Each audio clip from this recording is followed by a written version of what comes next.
Now, just a quick reminder that you can support me through Stream Elements. It is completely optional, but your support allows me to keep making content such as buying new games and more. Nick, am I smart?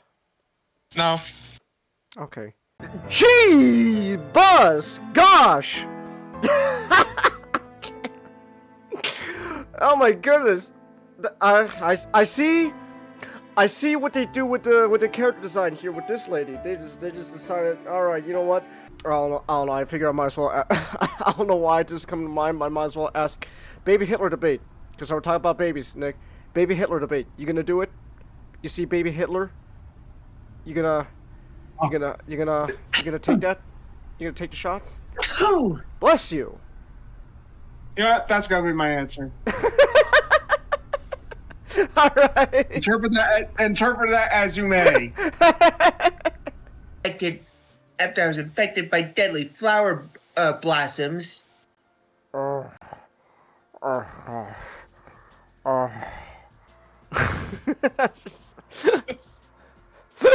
Sonic Sent a robot a double-metered knothole. It would have sent the coordinates to the village's location to him, but it was destroyed first. Oh gosh. Sonic, you gotta help us! Robotics destroying everything! I'll tell you what's really destroying everything. This goddamn acid reflux going on my stomach. Oh! Someone give me some fucking Pepto-Bismol to wash out this cauldron of shit. Someone give fucking Pepsi or something. I swear, I'd do anything for a goddamn powerhouse round of diarrhea. You're gonna fumble, Nick. You're gonna... Oh. You're gonna fumble. Oh. Look, man, all I'm gonna say is, okay, look, now, to be fair, Storm is with Killmonger right now, but if for whatever reason he and Storm end up together, Now as he's fumbling a relationship, he's cucking one. well, no, hold on, wait a minute, hear me out, Nick. What if Okoye dies? You can't fumble one relationship if that relationship technically gets killed off. That is true. So, What if T'Challa's the one that gets her killed?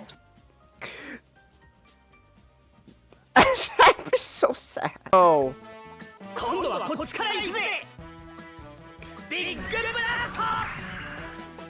Oh my gosh, he's pulling his missile out! What's he? Oh my gosh, is Combattler V kissing the enemy? They're kissing! Let's go! What's he going to do now? Oh, he's pulling his missile out! It's superpower so we can fight for real. Oh! Hold on! There was a black bar! He really is pulling his cock out! He's pulling his cock out! So you got some kind of clever supervillain in there? You can call me toxic. Dude, it's fucking dangling like Quagmire! It's dangling like Quagmire, man! It's fucking pea-push! That's... Oh my gosh. It's in front of me this whole time. Kuro raincoat. Kuro is black. Kuroiwa. I'm not reaching. I'm not reaching there. That's not a coincidence. Oh my gosh. It was in front of me this whole time. I'm a genius. I'm so smart. Oh my gosh. Nick, am I smart? No. Okay. Do you think I'm smart, not? Well, I do think you're a savant.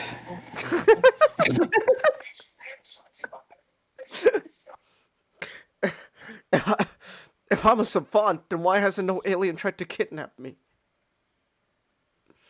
You don't have Because that movie is terrible. Oh my gosh! No, wait. It's not. Maybe it's not necessarily the Exodus part, but this could be the fucking part where the Jews had to wander the desert for 40 years, just like the Bible. Oh, Kenneth Penders. Oh, you stupid idiot of a man. I love you. If that's the direction we're going, oh my gosh, Mr. Penders, you're stupid. But man, oh yeah, Wolverine's just really good. He's got solid range and he's got good mobility. Like this little midget dude's going ham, man. Wolverine, yeah. Look, he is a short king. He is the short king, man. I'm doing really well with short king at the moment. Oh gosh. Hiya! Oh my gosh. I think he's dead. He's dead already. That's great. That's not what I do. Logan, stop! He's already dead. I'll be right back. I have to go. I'll be right back. I have to go grab food. All right. Oh man, I'm doing so much better with Logan than She-Hulk. He's just like a Bumblebee from Transformers.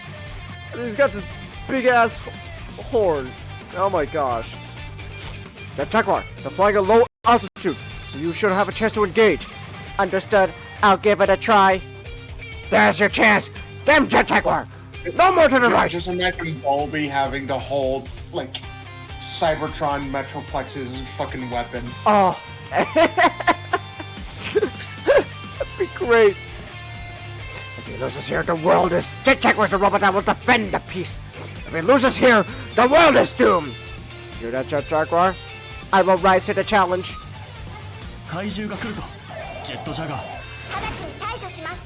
Oh! Oh, Jet Jaguar's got a really, like, childish voice. Okay.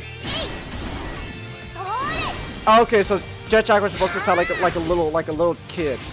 Like a fucking like toddler. Oh wait, the flamethrower? Oh my god. Yeah! I'm burning you! Use that flamethrower. Enemy MG. Hold on.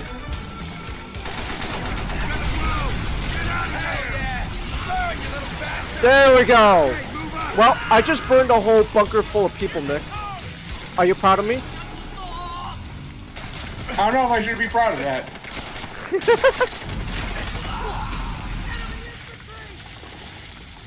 Dude, this is World War II is hardcore, man.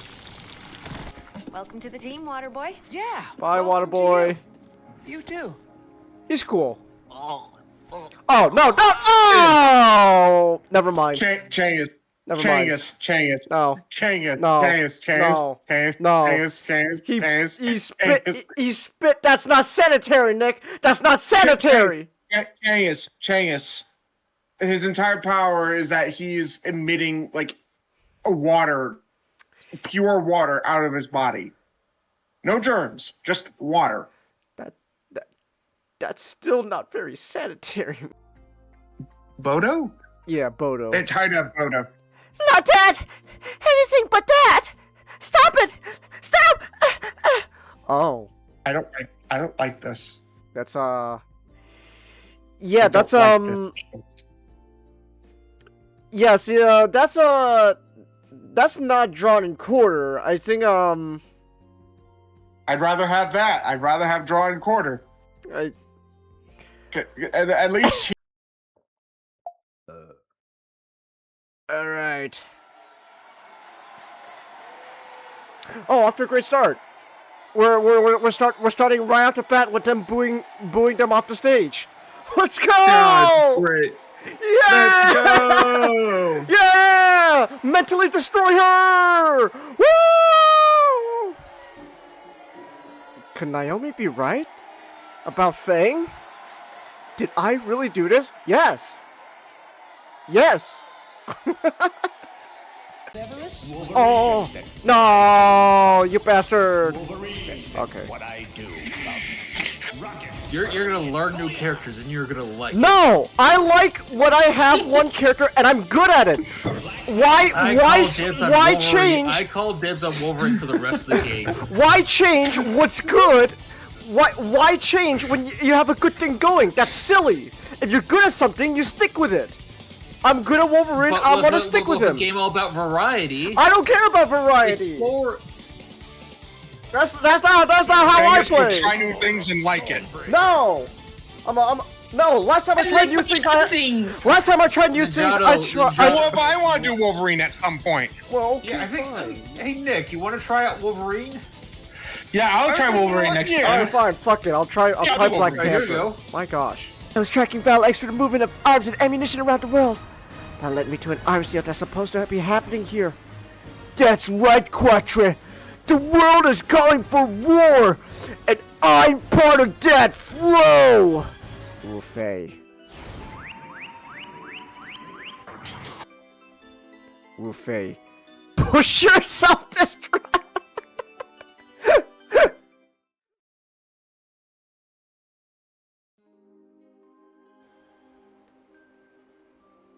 Alright, so you wanted me to play Lego Batman 2? You should that's play a- Lego Batman 1, and then Yeah. if we're doing a Bat year next year, you should save probably 2 or Legacy of the Dark Knight for next year, along with. I'm gonna wait for Legacy of the Dark Knight until like there's a way to optimize that game. Yeah, but it might come out before. But the optimization is probably going to come out before next year, so you'll probably have. I suppose. It's another. So the thing about Lego Batman, I recommend you play Lego Batman 1 before Lego Batman 2, because Lego Batman 2 started a new era for the Lego games where everything's voice lined. Oh, Voice acting. Okay, So Lego Batman 1 was back in the in the old silent era. Yeah. all right. So where And then Lego everything Batman is 2 is a talkie. All right. That's a big spider. Oh, okay. Well, I'll just leave it alone. I say kill that bastard, but okay. All right. It will have. I will give it a little while to get out of my sight. If it's not, then I'll kill it.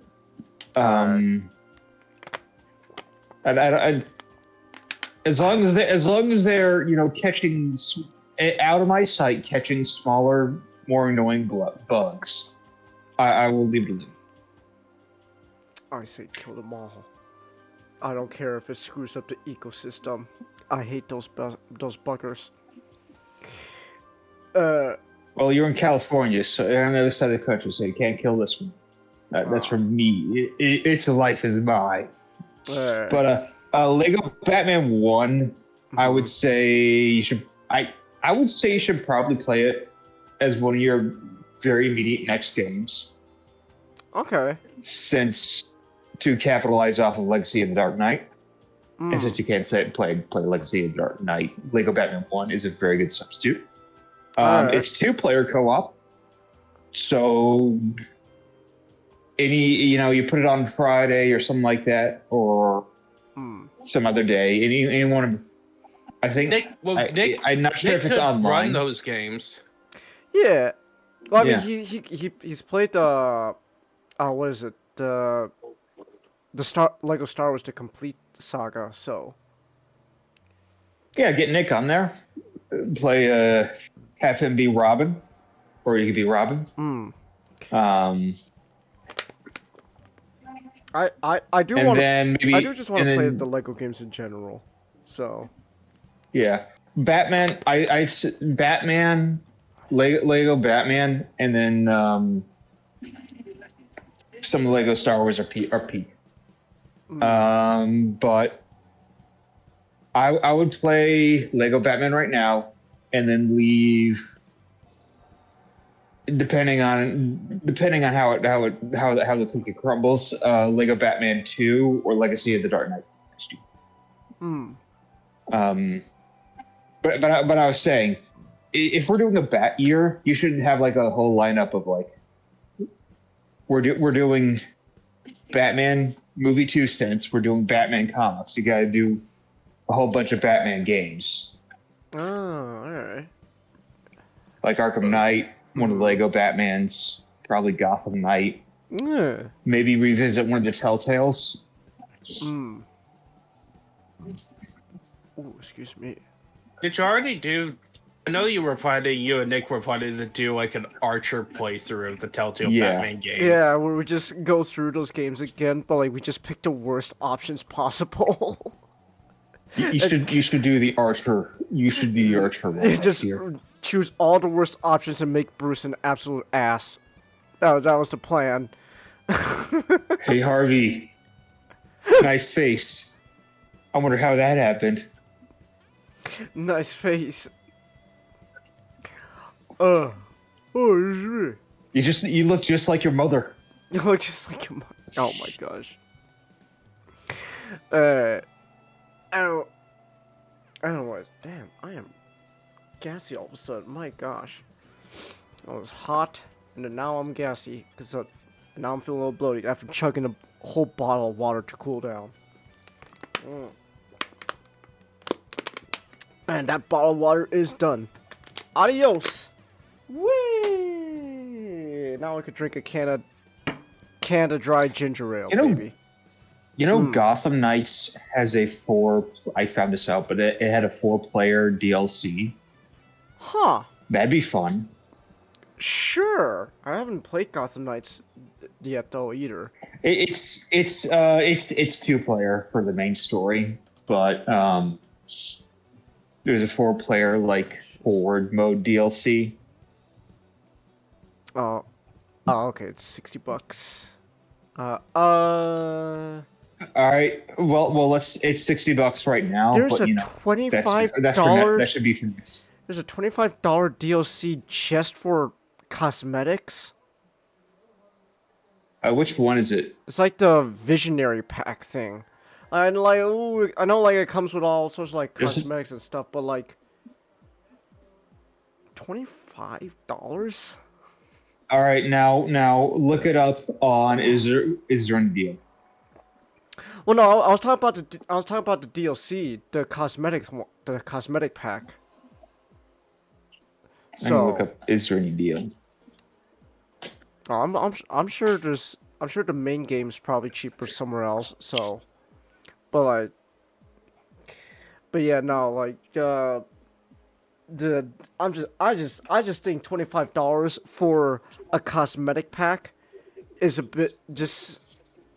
It's a little ridiculous. At least Knights. Let's see here, $11 $11. That's not bad.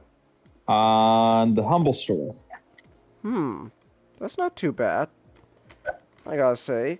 It's yeah. Let's see here. Well, first I gotta play Arkham Knight though, cause I have that game, but I have not touched it yet.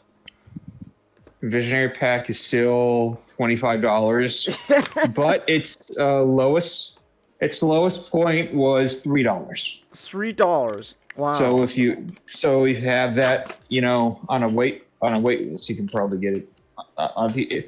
Is the cosmetic keep an eye on pack? it. Is a cosmetic pack really that worth it though? The Jim Lee skins are the best skins in the game. Okay. Like just. All right then. Like if you get it on sale, it's not worth $20. It is not worth $25. For a but it is worth keeping an eye on it. If you're gonna play the game, it's worth keeping an eye on it to get it on sale. Okay. All right then. I'll keep an eye on it then. I just still though, like who charges $25 for a cosmetic pack? Like that's and it's only like that's a little ridiculous. Like we could argue all we want about like prices of like games nowadays and stuff, but like a cosmetic pack for $25? That sounds a bit much. Yeah, I'm Nick. You got cut off. Matchstick. Yeah, cut off from me for a second there. Oh. But yeah, EA would. Ubisoft. Oh, that's right, EA. Yeah, they are some greedy bastards. Do you know what the guys who made? Now, obviously it's a bunch of corporate guys making the decisions. But what's funny is that the WB Games Montreal Hall guys that made Origins is made up of a bunch of not Origins, Gotham Knights. Oh, the Origin guys are long gone by now. The guys who made the crew that made Gotham Knights was a bunch of ex Ubisoft people. Oh wow, okay. Makes sense. Actually, yeah, that makes sense. But on the game, All right. Oh hey Ray. Talking about Batman games at the moment. Like Gotham Knights. It's not bad, but it is a bit of a step down from the Arkham games. Okay. It has some cool things going for it, but it does have I know I remember you guys saying the combat in general is very different from the Arkham games. It's not the same. It's let's make a worse version of the combat. And make it an RPG. Oh, it's an RPG. Ooh, okay.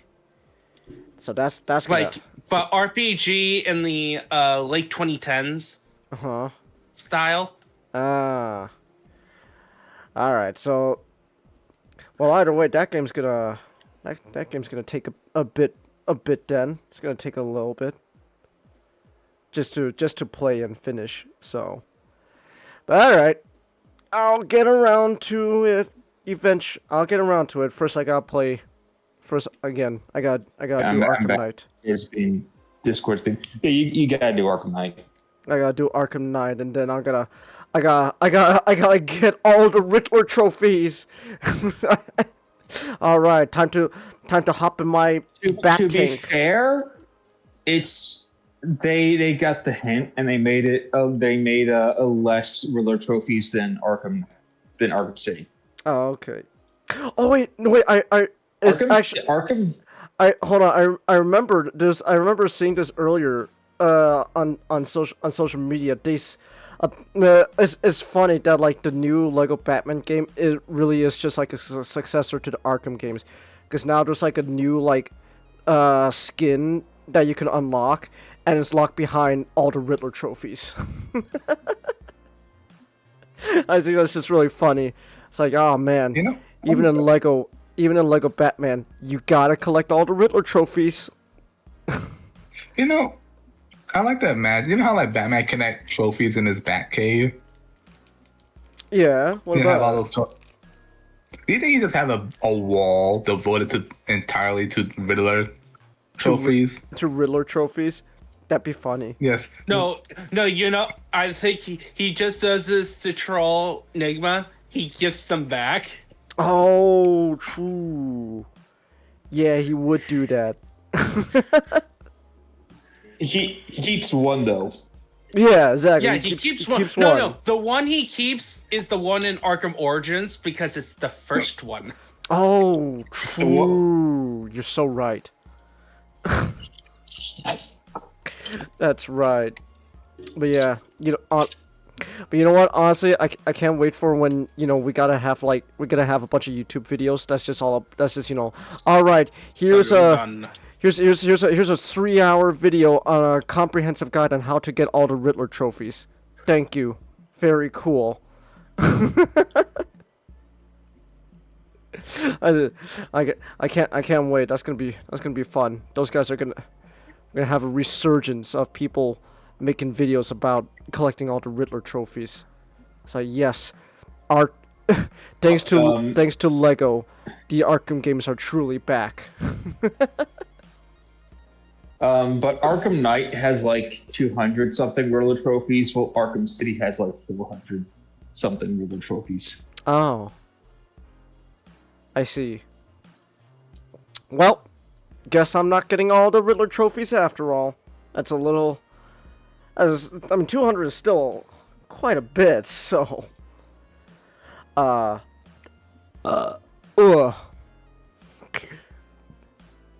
You're wondering where your package is? It's been out for delivery since noon. Is the guy taking a tour of your city, Ray? Maybe. Who knows? Maybe he likes the place. Like, oh man, hey, this city looks nice. Ooh, I'm gonna delay his package even further now. I gotta check out every bit of this place. Ooh, so, who knows? Maybe. Yeah, I'm gonna. So I was thinking, should we go? I know the obvious thing to do for next year is do the movies in release order. But if the Matt Reeves Batman 2 comes out, we would probably be doing part 1 after part 2. Well, since it honestly depends. There's not that many Batman movies, right? There's 12. One for we'd be doing one each.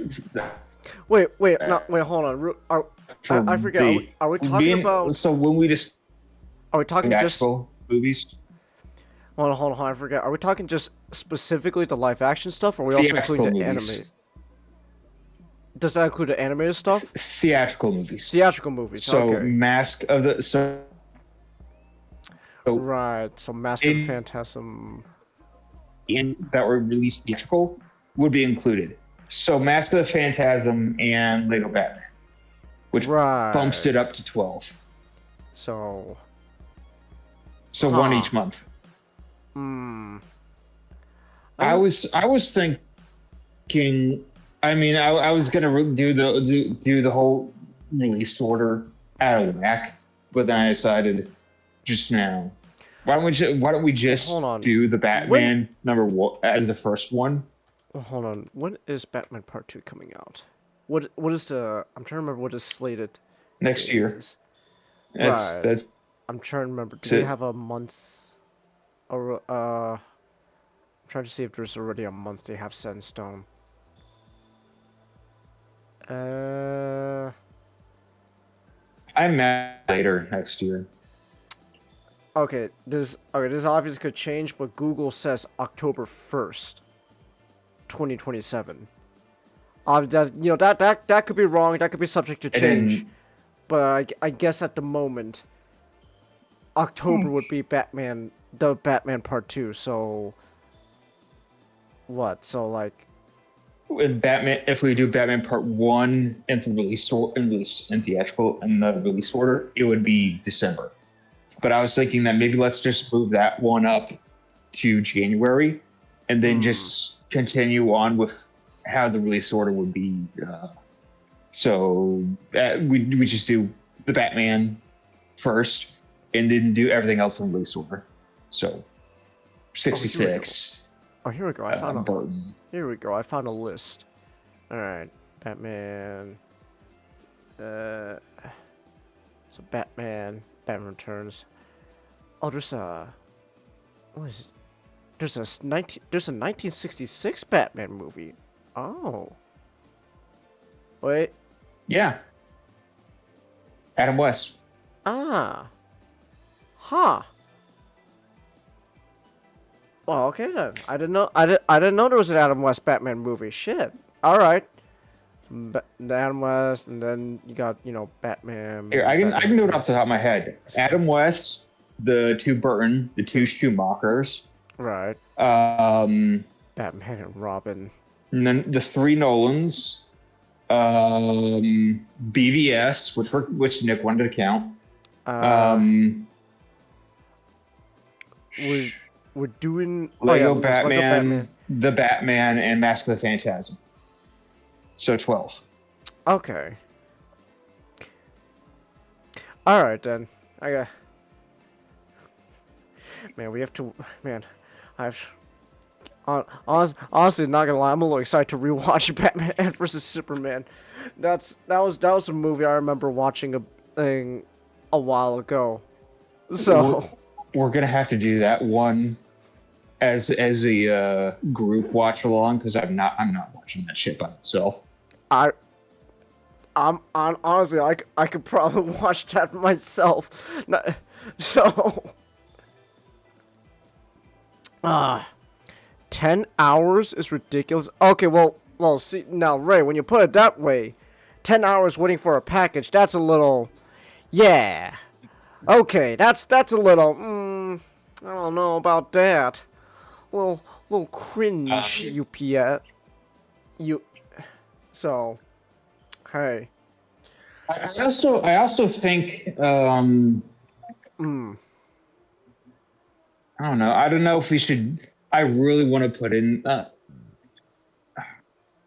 No, I think maybe we should just cover it this year. Batman, Brave and the Bold, and Scooby Doo. Oh yes, Batman, Brave and the Bold, and Scooby Doo. I want to do that one. I haven't seen that one yet. And I do want to cover that. So. Oh, that would be fun. Oh, excuse me. Alright. Oh, wait. I know how we should do it. I know we decided to start the Batman comic book stuff in December since that's after the 50th true. anniversary. Let's just do the Batman in December, and then we can start everything else here in release order. And then we can decide if we want to do the Batman Part 1 again or do something else. That's an idea. That's definitely an idea. We could think more about because it would be really awkward to do the Batman Part 1 after the Batman Part 2.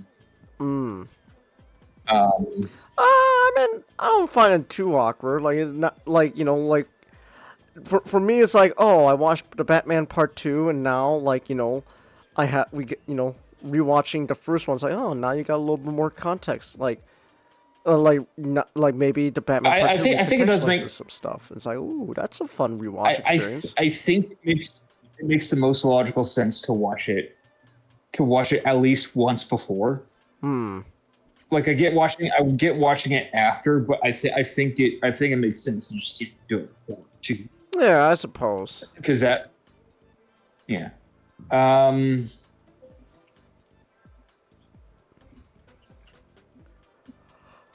Oh, excuse me. Here. Wow, I'm yawning. Oh boy, that's not good.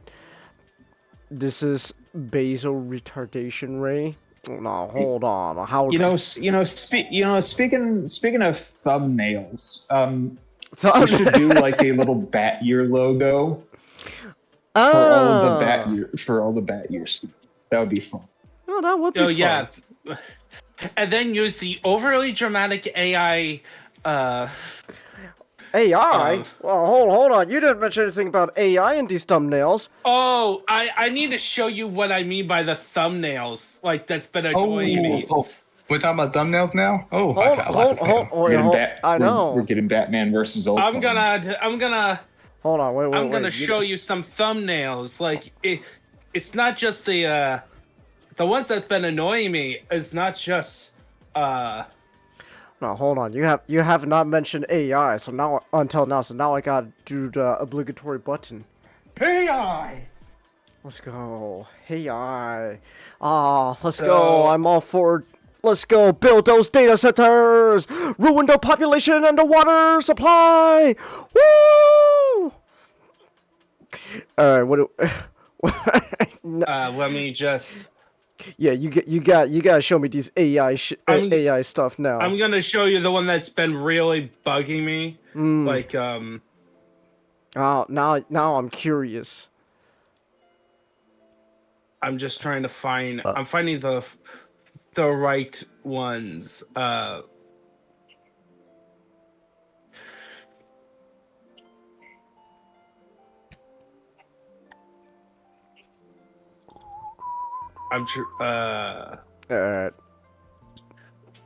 sorry, it's gonna take a while. So that's all right. We could wait. Because I have like one example already, but I want to bring out more, so to see like it's like the trend that I'm seeing. So let me. All right. I have so much stuff. Oh, I have so many subscriptions. Yeah. Yeah, I got a lot of subscriptions too. So. Oh. Come on, come on. Come on, you stupid computer. Come on, internet. Wait. Work! Breathe! Alright. Well, I guess real quick, just to help us give an idea. So like what exactly is the problem with these thumbnails? What do you mean by overly dramatic? Once I show you it, I'm gonna use Metatron as the primary example. Just look like. All right. Tell me about it. Like, look at the like. Yeah, like I do like them, but like you can. There's like a certain theme kind of going on with how. That's really funny. I'm just posting random video on just his channel, but there's other. I notice occasionally there's also there's this YouTuber who went on unsubscribe, who name demonic. Jeremy Ryan. I think it's Jeremy Ryan Slate is the guy's name. And like his channel is all about Fall Rome and does the whole comparing America with the fall of Rome. Is it time? Is America falling? Let's go. All right, that's right, guys. It's so like, over. I'm trying to. America's. Hold on. I'm. You want to hear why don't I show off some of these thumbnails because they're kind of funny. They're kind of funny just cause like. Hold on here. I'm gonna show some of these thumbnails that Ninja's posted, because I think they're just kind of funny. Cause like again, it's like, oh man. Damn, these thumbnails are so tiny though. My gosh. Hold on, wait. Well, because I'm just No, I understand. I know what you. Hold on. Do I have a window capture? I'm trying to find the guy's channel. Wait. Is this good enough? No, that's the wrong window capture. Hold on. Window capture 2, perhaps? OBS? Come on. Work with me. OBS. Window capture 2. Hold on. No, that's still way too big. Okay, here's an example from unsubscribe. Hold on here. I'm showing off some of these like thumbnails because they're kind of funny. Just AI. Okay, hold on. Let me see. What are we doing with? Oh, now this is huge. Okay. Oh gosh. Oh, is America's falling? It's called the Roman pattern. The YouTube channel is the Roman pattern. Okay. Oh gosh. But here's a couple of his videos that same issue. Like for me, my main problem, they're overly dramatic.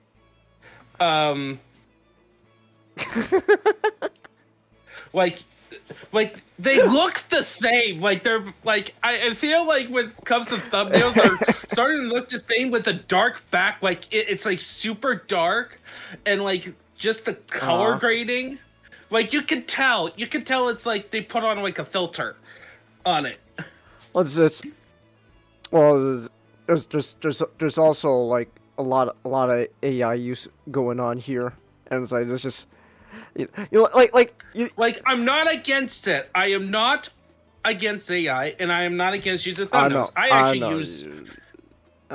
I am not a Luddite, but it's just like for me when it comes to thumbnails. And it's been going on for a while because there's lazy thumbnails has always been a thing. I also use lazy thumbnails. Like I'm the one making your lazy thumbnails. So. Well, I'm talking about when I did them. Like when I did them, I did. Thumbnails are very much hard thing to do. And you know what? I consider myself superior because at least when I make lazy thumbnails, I make them with my own hands. So, if I'm gonna be lazy about making the thumbnail of your thumbnails for Ninjago, I'm gonna at least do it with my own hands and my own dumb brain. Like Wendigo's thumbnails, I really like. My favorite types of thumbnails is like when I get told the topic, where it's like you don't do like you can see in the Metatron examples, but the classic clickbait, or like you get the opinion onto the video, like even though the title is very different. Or like my favorite kind of shock one is from History of Everything podcast. Or History with Stakui, that's like the less geopolitical and more like willing to go into further other stuff. But like this is his latest video about vodka, Russia and vodka, and like the title is like how Russia became controlled by vodka, and very nice. Like they are very nice thumbnails. That's and funny. Has like that shock. Well, I think also. I think also like the thumbnails you're talking about has a lot to do with the type of content those people are making, like was it like Metatron talking about something like the Odyssey, right? Like he's very clearly trying to appeal to like a certain audience, while also like his content is that video is very much like complaining. So like how do I like make my complaints known as widely as possible, right? It's like the AI. Here's another one from a channel, another channel I like. So I'm doing stuff that I like, but it just annoys me. This is from your Calvinist podcast with Keith Foskey. He's a Reformed Baptist pastor down in near Jacksonville. Can a pastor be a businessman? Oh, the AI church in the background. Let's go. Yeah. So, Chingus. Yeah. Yeah, no. I think another thing is that YouTube kind of encourages the clickbaity. 100%. It is 100% like a YouTube like algorithm thing that they're trying to game, so that way more people tune into their videos. Like so essentially, because you can have a whole thing where like you can have a video where it's just it's like a screenshot of the Odyssey, and it's like okay, here's my problem with the Odyssey, but like that's not gonna grab as much attention to a lot of people, such as oh my gosh, there's an AI generated like thunderstorm in the background. Oh my goodness. Oh, Nolan, what have you done, you bastard? You've ruined it. Oh my gosh. Hey, I want to hear what Comment wants to say. Oh, I'm sorry. That's all right. It's not just that. It's also it encourages clickbaity thumbnails and clickbaity titles, because people click on that. I forgot which person talked about this, but they say that they have to do it this way because otherwise people are not going to click on the video, or the algorithm won't encourage the video. Yeah. Because essentially YouTube encourages people to be sensationalists. Mm-hmm. Yeah, it's like it is definitely YouTube, a thing. It became the new what we call back in the day when you go to Walmart, you look on the magazine newspaper stand, and you just see like, I don't know, some sensationalist magazine title or whatever. YouTube became that. The tabloids. No, was it tabloid? That's a good way of putting it. Tabloid. Oh, another AI thumbnail. This is just what YouTube recommended to me, but this is another outline that annoys me. Like, I get annoyed by. There's a lot of AI thumbnails. It's more of like also just the format is so. It's not the AI use. It's more of the format on the video. On like on the thumbnail, it's like all the same, and it's all. It's like the AI is being used to compensate for an uncreative thumbnail, like having a white background with 3 things. Like, you get the point. I was saying Leaflet and Skybrow does better than. No, like, if you see the stuff they created, like, this is just. Well. Also, by the name of the video, I know the specific genre on YouTube, and it's really affecting history. And I bet I have not seen the video, but I bet it's gonna be one of those videos where it talks about how awful it is to be this person. Yeah, I recognize it's like your life as blank is usually here's all the horrible things that can happen to you in life with this made-up scenario by telling you a story. And by the way, most of it is inaccurate. Like, and also purposely slanted. I'm pretty sure the Viltrumite one is pretty accurate. Viltrumite. Well, probably for fantasy ones, it will probably be more accurate. I'm talking the history ones. Oh. I was trying to make a joke because there was literally a Viltrumite video like this. I think made by the same guy Your too. life as a Viltrumite. You grew up of you just. Your life as a Viltrumite. So, you get beat up. Your life as a Viltrumite. So, when you become an adult, your parents just beat the shit out of you. It's like, yes, that's what they said. Wow. It is amazing that somehow the Viltrumite society hasn't collapsed yet. Well, they got right that. I'm not gonna. Well, it helps when you live for so long. It's just that's just really funny though. The Viltrumites, just we're just gonna beat up our children when they become adults. Well, that's what happened. Well, Megatron commands it. That's true. Megatron commands it. So, but I get what you're going for. I'm gonna be honest. Like, so I do want to just say this real quick, because WEIR and all that. Obviously, like the real answer is there's got there's like more nuance and all that, right? But like, you're not far off when you're saying like the whole like AI is like compensating for like laziness, because like it really is just kind of lazy though. I think the most common thing is that either A, thumbnails is hard to come by, not your specialties, or you are encouraged to make daily content or multiple videos a day. Well, yeah, that's it's easy also... to make like a composite. Like I bet a lot of those is like I'm not sure if special image programming. I know this from me doing a presentation at my class, and AI for like PowerPoint, I really like it because it helps set up a nice looking PowerPoint compared to me, like in terms of how it looks.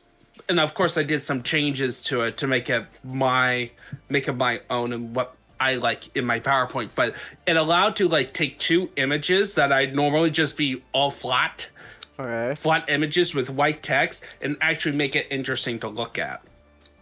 Okay. It just cut out that annoying work that I don't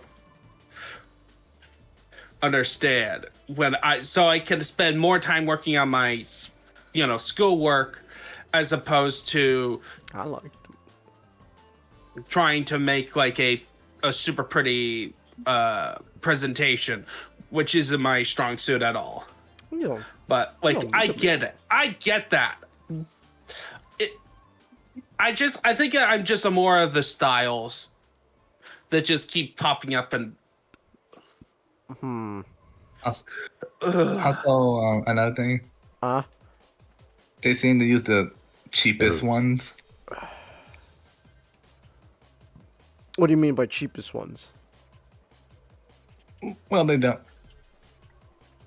Well, I mean, sorry, they went to the not cheapest. More like they just like do. They didn't put any effort in, like in the descriptions. Yeah, it's lazy. Like just type in "Give me a Jedi" instead of "Give me a Jedi with gray beard that look like this." Da da da da. Yeah. It's because they're lazy. Is laziness. Like that's the thing. It's lazy. Like okay, the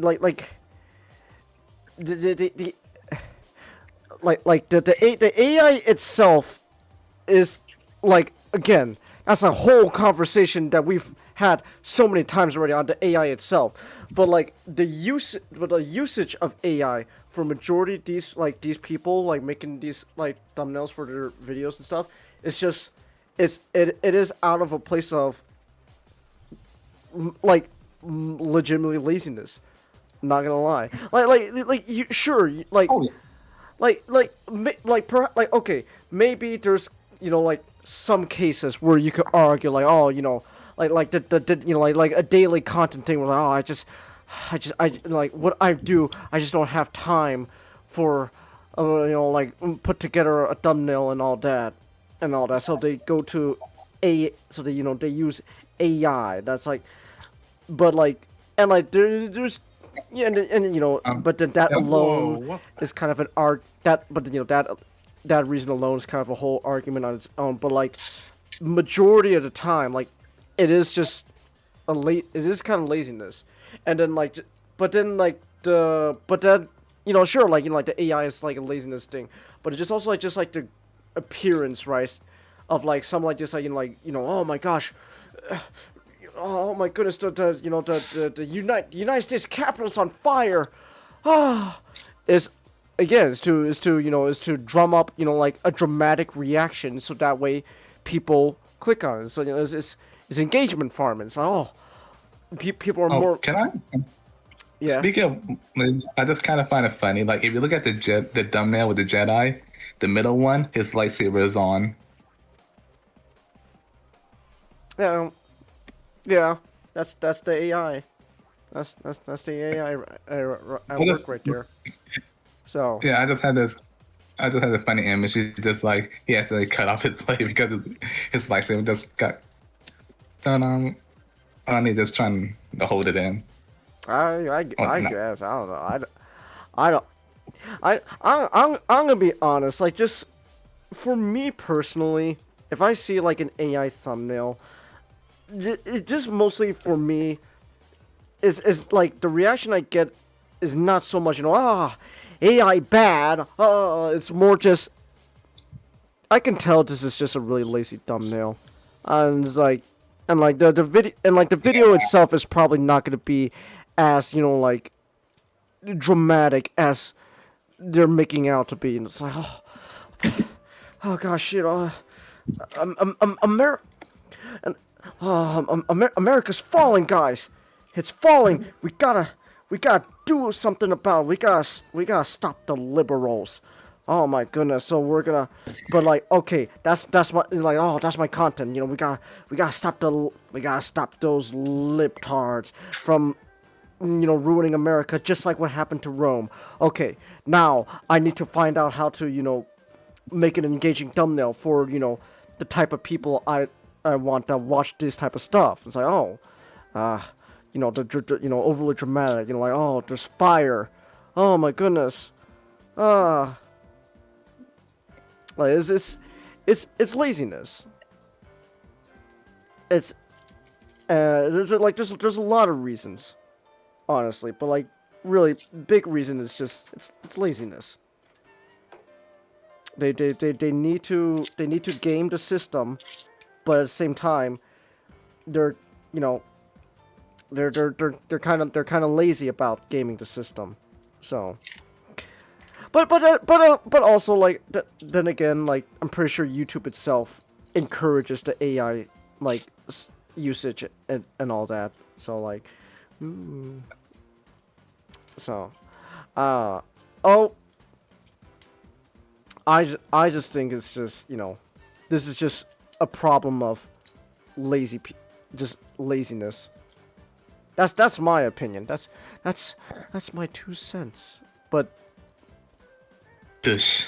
you know, wow, I'm so original. Gosh, oh, I'm so original. Everyone clap for me. I'm a fucking douchebag. I'm a douchebag. Oh, I'm so original. Okay, let me grab my vape pen. Oh. Grab a cigar. No, but a cigar doesn't make me a douchebag, Comet. It has to be a vape pen. Ah. Cigars are cool, but vape pens, they're the ones that make you look like a lame douchebag. So, yeah, Hipster. Exactly. I look like a lame douchebag hipster with a vape pen. Oh, don't you guys watch Family Guy? They told me so. Is there anything else though you wanted to like specifically? Not really. It was just more complaining. It was just more complaining. Okay. Okay then. Oh, was that comment? Oh no, I just want to share. I just want to share some of the best stream back room real quick. Let me see. What do we got? Hold on. Nvidia, fuck yeah. Screw Nvidia. Those bastards are driving up RAM prices. I hate them. But That's a joke. I mean this. Anyways, it's at the carrier facility now, Ray. I am so sorry. Yeah, you know what, Ray? Honestly, I think at this point you should probably ask for a refund more than anything else. That's what I think. I think you should probably ask for a refund, and then just better luck with a different seller. So, this is. Huh? What was that? Wow, it suddenly got loud. I'm not that. I don't think I'm that loud. Am I loud?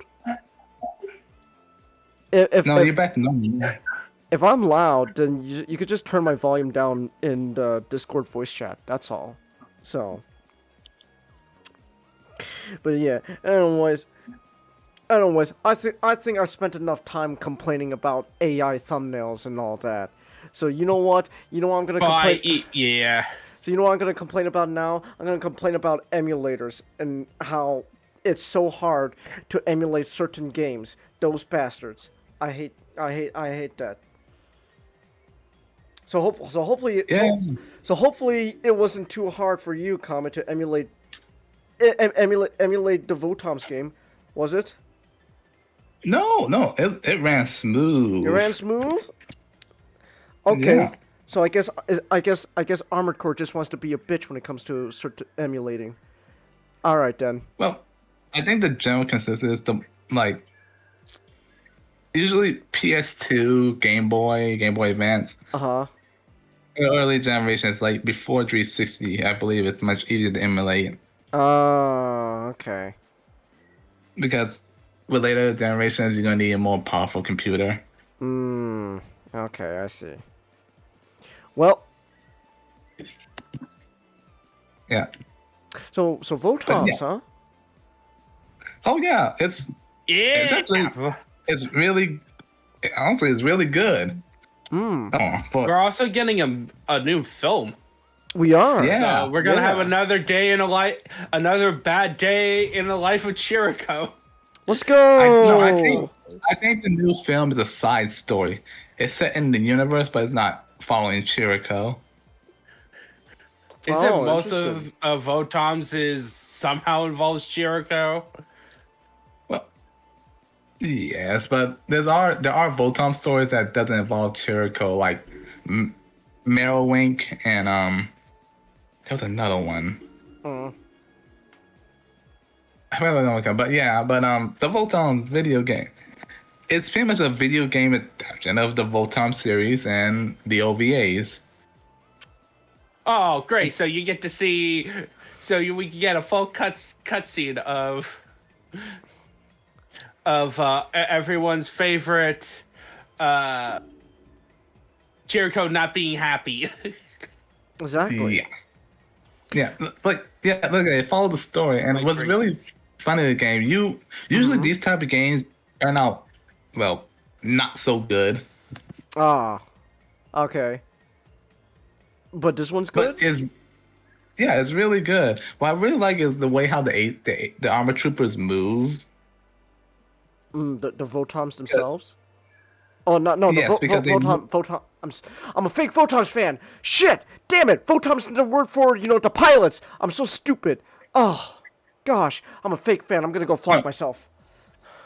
No, Votom. Oh, no, the Votoms is an acronym for the mechs. It stands for, let's see. Oops. Wasn't the also Votoms what they called the pilots though too? Like they also called them Votoms because the whole idea was they're called bottoms. The pilots are called bottoms because Yeah, but bottoms does not sound near as cool as Votoms. Well, that's the point though, because I remember I'm trying my best to remember Votom's lore.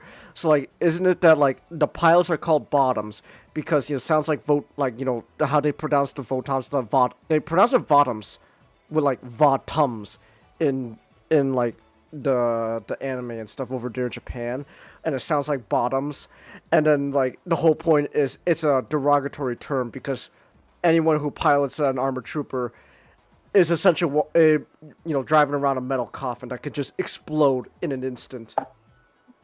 Yeah. Also, Votoms, it stands for vertical one-man tank for offense and maneuvers. Nice. Yes, but I like the way they move because they can walk. And, no, they can run, but they're really slow. That's why they got to skate along. That's why I got the little treads to skate. Yes, and that's the fun part. That they skate the gameplay. They skate really well. Okay. Skate really well, and each Votoms have their own mission disc. Which is these little discs with pre-programmed maneuvers and such.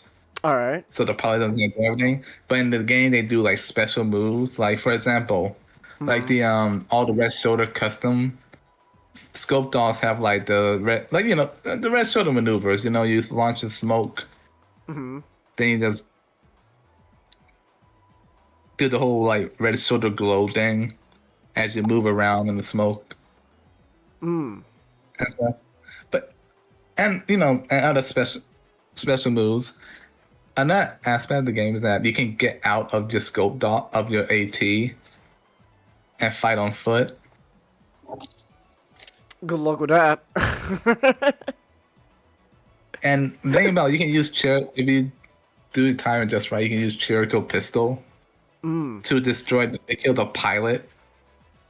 To have a chance of killing the pilot and the AT and the enemy AT, and you can just hijack it. Or you can destroy AT with anti-AT rifle. Let's go. And and in the game you can unlock multiple ATs. You can unlock the Bloodsucker from Roots Ambition, the Strike Dog, the Burly Dog, the Marshy Dog. That's a lot of dogs. And what's funny is that they're all just scope dogs, given a different with extra guns or attachments attached. Well, except for the Strike Dog, that's like some hyper customized. Oh, let's see. Let me look at a Strike Dog. Like, for example, we have here this. Oh. Like, here's the Strike Dog. A Striped Dog? Okay. Oh.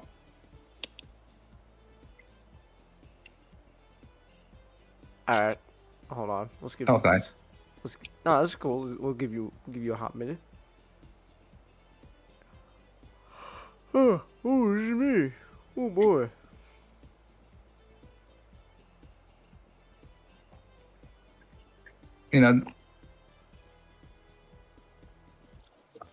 Uh-huh. Oh no, it's in the background. Sorry, the stream background. Oh. Oh yeah. Yeah, you got the various types of mechs going on. Yeah. Like, listen, you can unlock them in the game, and then there's like another mode called battling, but it's sort of like you can either play against another player, or you can play against the computer, and you can choose the pilot and the AT and duke it out. And the thing about another thing is that the environment also affects how well you skate. Like dirt, I believe I forgot which was, but like dirt can affect your inertia. So you don't stop on a dime. Alright. And certain ATs are affected and some are not. Like I say, it's a really fun game, and it recently got an English patch. And well, there's not much else. So it's just like really fun and stays true to. Well, like I guess real quick. So, tell me. So, like, what exactly is like the gameplay, like kind of like core gameplay loop going on here? So like. Oh yes. It's a third person. Okay. And there's two aspects. There's like a on foot aspect. In the game, you can get out of your AT. Okay. Most of the time, and go on foot. And like if your AT is destroyed, there's a chance you can emergency eject. All right. And hang on foot and try to get another AT if you can. That just sounds like Titanfall. It sounds like Titanfall. The masses yearn for Titanfall, but instead we're just gonna get more Apex Legends. Except that you don't want to be out of your AT for too long. You might want to find one or just kill the pilot inside one before because you will get run over.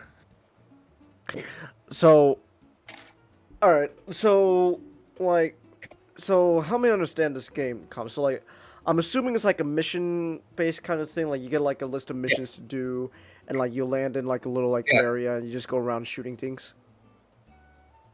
Oh yes, it's sort of like you get a little area.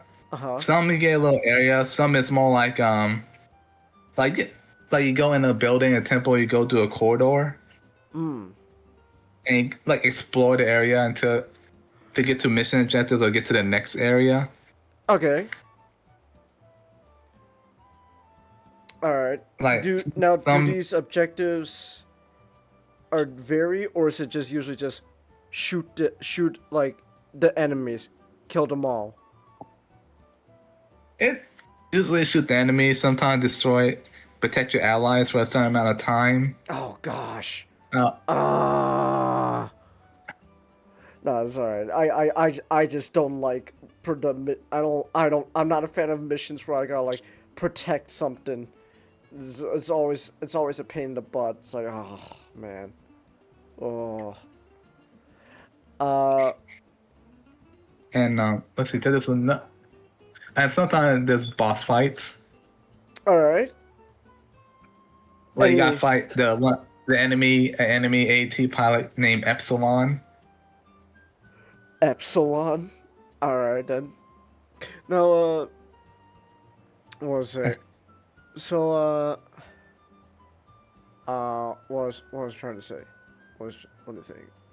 So, you said that like the story of this game is based off of like the anime, like it's adapted. Yes. Okay. Yes.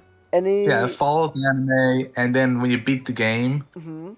or beat the main anime story, you unlock extra stages which are set in OVAs from Pelsian Files, Roots of Ambition, Big Battle, and and Shining Heresy. All right. So, but they're more like extra missions rather than full campaigns. What about the difficulty of the game? Is it particularly difficult or no? Not really, but there is difficulty setting. You can set on easy, medium, or hard. And I think it's pretty easy. You understand, and if you might help in the beginning, you give an option to go to a tutorial. All right. Yeah, that's nice. Tutorials are always welcome.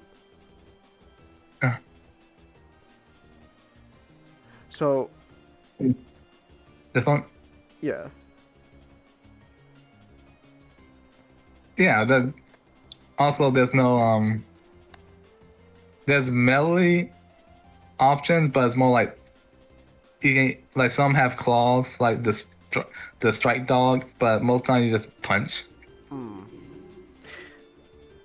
So, here's a question I got comments. So like the whole point of like Votoms is like you're driving around in a metal coffin that could just explode anytime soon. So, but like obviously you don't want to make these things like too fragile in the game, because then like it's not gonna be that fun to play. So like, is there like a good balance where like to kind of like get that feeling of like, oh, you're not invincible, but at the same time you're not gonna like just die from a single bullet? Yes. Okay. Like also, but one thing there that you can't get stunned or knocked over. Also, it depends which AT you're piloting. Okay. So depending on like the machine, but one could be stronger. Yeah, but yeah, it may survive a little bit longer, but the constant is keep moving. Just keep skating. Just keep skating and skating and shooting. All right. Yes. Yeah, because that's what I like. And of course, some are faster than others. Like the light dog, I think it's called. The light dog. It's the fat one.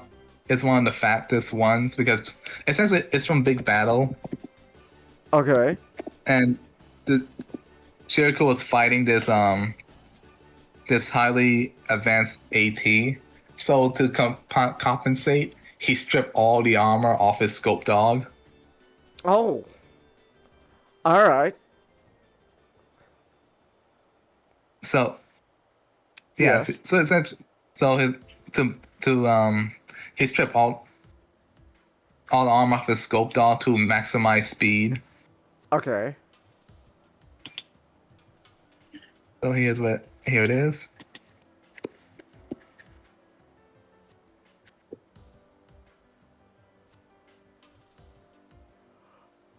Oh. Let me see. Oh, okay. Well, Lanky boy. Yeah, of course it got the lowest armor, so yeah.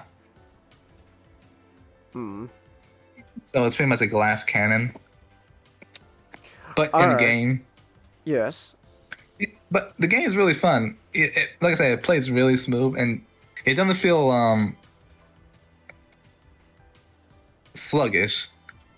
Cause there was another Votoms game before this that I played before for the PS1 called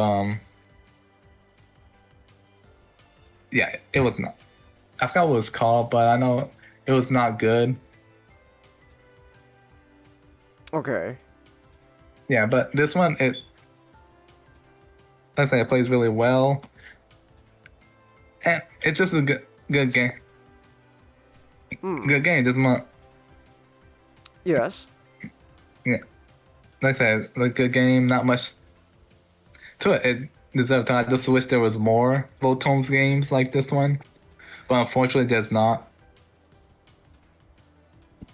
Okay. Then again, with this anime, maybe they might make another one. Maybe. Who knows? Anything's possible. Honestly, can you imagine? I was like, well, a Votoms game that's like with online capability. Or that allow you to allow you to customize your AT. Okay. That'd be a good game. But yeah, this game, like I said, it's really good. Got a lot of options for ATs. Each one with their own weapons, like missile launchers, bazookas. Yeah. All right then. And yeah. So. Side note, I really like. I'm sorry, and I think ATs allow for a good mixture. Like ATs are like around like 4 meters tall. Okay. I think this game shows that it allows infantry to be a factor, or like allow for like on foot gameplay. So also giving you a chance, giving like infantry the chance of take you out, or you're taking out an AT. Because they're essentially tin cans. Okay. Comet, are you just describing an Armored Core game, but the difference is now you can get out of the robot?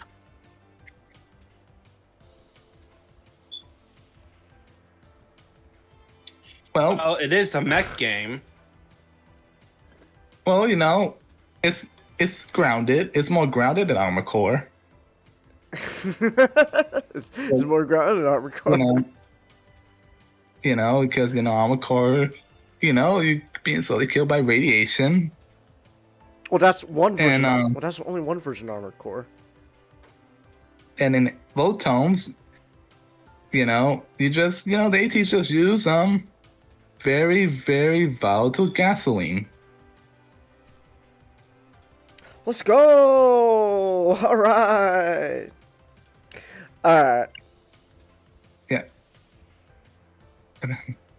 Oh, yes.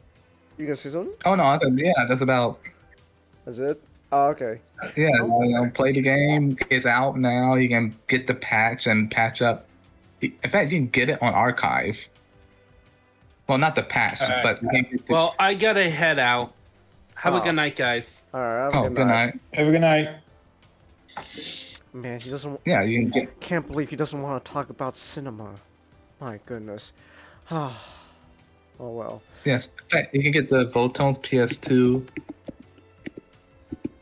on archive. Is it called archive.com? So, well, okay, real quick question I gotta ask Comet. So, obviously, you played this through an emulator.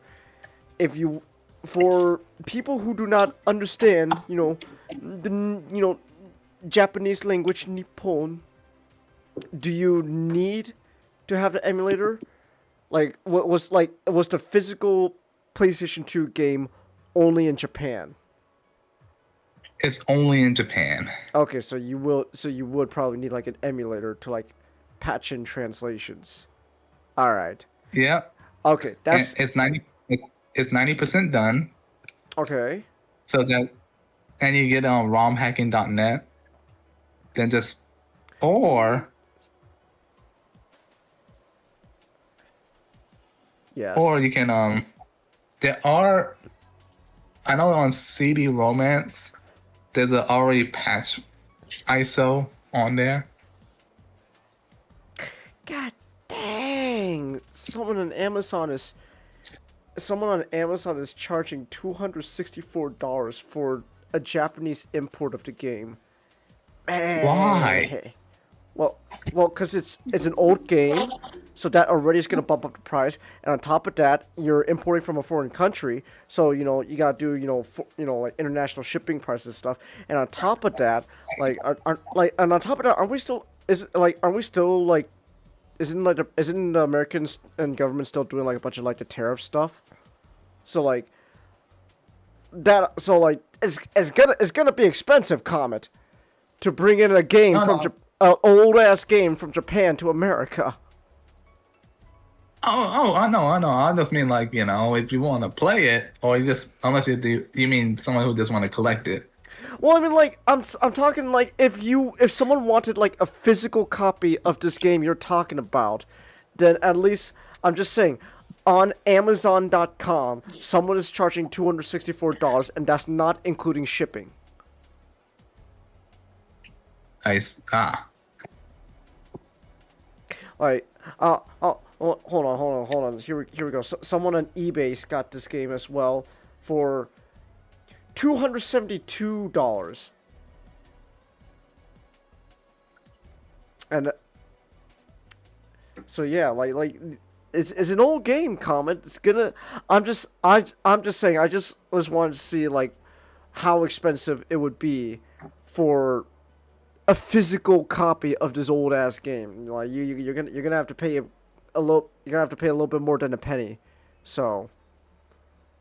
Like, Man, this game came out almost 20 years ago. Yes, Comet. We are. I hate to tell you this, Comet, but 20 years ago is kind of old now. Unfortunately, I know it's a little hard to get to. Okay, hold on. So the cheapest one I see at the moment on eBay for a physical copy is $123. But it is used. It's a used game, but it is $123 for like, the Japanese physical copy. So physical copies of this game are pricey, and on top of that, like even if you do get the game and like you get the physical copy and all that, like you're also gonna have to learn how to, read Japanese. So that's why I asked you earlier, Comet, if someone who doesn't understand Japanese and wants to, play it with the English language, do they that's why I was asking if the physical copy was only ever in Japan. Because that means then, like, if someone here in, like, America want to play the game, they would probably need an emulator, so that way they can, patch in translations. Yep. You're gonna need an emulator. Alright then. Yeah. So, okay, actually, hold on. Before we move on, one more question I gotta ask, Comet. So I know another thing, like when it comes to like emulating games, right, is emulators can be a bit of a hog when it comes to like your computer, like you kind of takes up a lot of the things to run it. So like how much like I guess I'm asking, like, if you want to emulate this game, do you like you're gonna have to like need a good computer, or like can you have stuff running in the background, or do you gotta just dedicate only to the game? Well, if you have a good enough computer, you can run it with other things running as well. Let's see, minimum needed. Yeah, sure. What are like the minimum specs? Damn, you guys hear me? Okay. You guys, wait, hold on. Are you guys able to hear my neighbors like music? Okay, according to the PCX2 website, the minimum is for the OS, the latest Windows 10. Okay, it's not too bad. CPU x86 64 with SSE 4.1. Passmark single thread rating. What about over 2,000? What about memory and storage?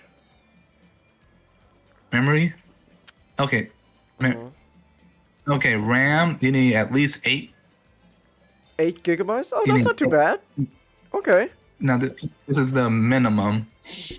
Moderate, 16 gigabytes. Okay. That's not the worst. Now, there's a hardware example. CPU needed, Intel i95 4570K or AMD Ryzen 5 1500X. What about storage? Storage? How much space is this game gonna take up? How much space this game's Votom's gonna take up? Yeah. Let's see. Let's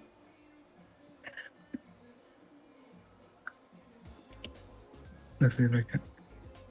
Hold on. I don't know how well Discord's picking this up, but like maybe through OBS. I don't. You could probably hear my neighbor's music blasting right now. Let's see. According to the image file itself, patch. Yes. Is 4 megabytes. 4,297,664 kilobytes. So that's. Okay. What? Oh, sorry. Wait. No, I'm just asking. Like, is this gonna take up a lot of space on your computer, storage-wise? No. Okay. It's like what, 4 gigabytes? Is that about it? 4 gigabytes? Okay, that's fine. That's good. So, all right. That's all. That's really all I wanted to know. So like, if you want, so you don't really need, a beef. You don't need like a beefy ass computer to emulate this game. That's really all I wanted to know. Yeah, so I had to do some conversions. Okay. Because, I would look at the file, then just had in a different time to convert it to other. All right. Yeah. Okay. Damn, someone having like a party or something? They're like blasting. What? I don't know what kind of music is this. Is this Indian or something? Am I being racist for generalizing it as Indian? I don't know. It's some kind of If I were another race aside from Indians, well, I'd be offended. Just so you know. Alright. Also, I forgot to mention there's a special move one of the scope dogs have is this Chirigo. Like it requires you to be knocked down onto your back. Okay. And you can activate it, and it's just Chirigo holding this, keeping this, just open up his hatch and shooting his gun. That's fun. That's funny. And it automatically kills the pilot, and you can hijack their AT. That's fun. That's funny. It's kind of investment CSM pun cake. Oh, you mean like buying the physical copy on like eBay and online? Yeah, it's gonna cost you a pretty penny. So, but all right, yeah. It is what it is. Old game, and on top of that, right? Like, you gotta, you have to import it and all that stuff. Like, it's gonna be a bit. Just saying, it's gonna cost you a little bit of a penny. That said, you know what isn't gonna cost that pricey actually at the moment? Is a segue to Game of Thrones. Game of Thrones, the book. It's actually like $10 right now on like paperback on Amazon. So like I bought this at like a book sale for like $1. Wow.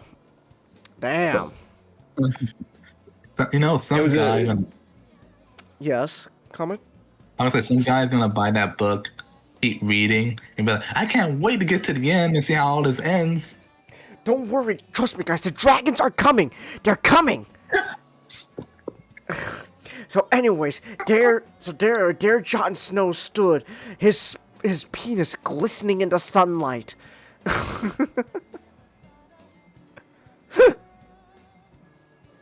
But yeah. The TV show is so much more sexual than the books. The TV show's more sexual. It's kind of wild.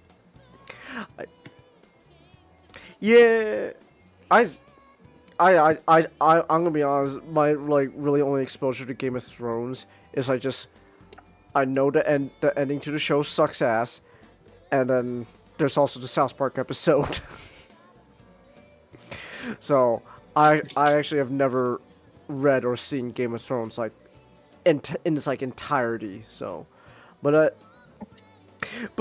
you know, the first book though, the very first Game of Thrones book of the whole Song of Ice and Fire stuff and all that. Now, what you think, Mashtik? Is any good? This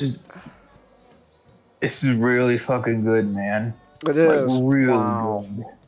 Oh boy.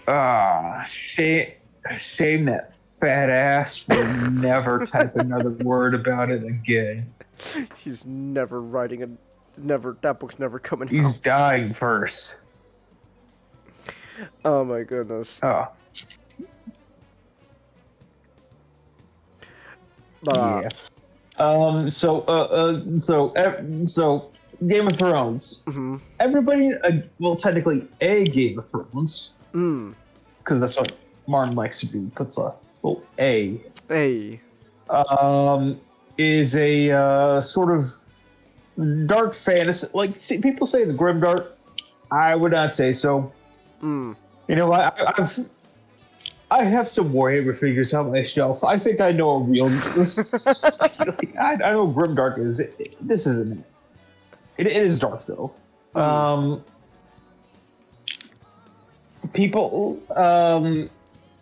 It's a dark fantasy series that is.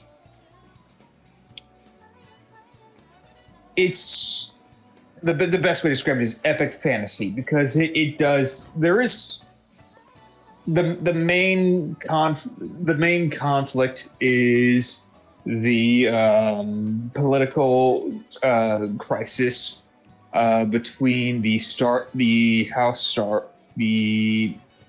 and the Lannister family, which is based off of a real conflict called the War of the Roses. Yeah. It's the War of the Roses is fun, but it's one of those ones which is very complicated, to say the least. And this continues a tradition of being pretty complicated. There's an incredible amount of moving parts, but I think the first thing I'll touch on, well, the story, obviously, but the hand of the king, sort of the king's assistant, is dead. Who was the mentor to the head of Stark family, Eddard Stark. So the king is going up to the north, Robert Baratheon, to assign Eddard to the position of hand of the king. But there is Eddard suspects foul play.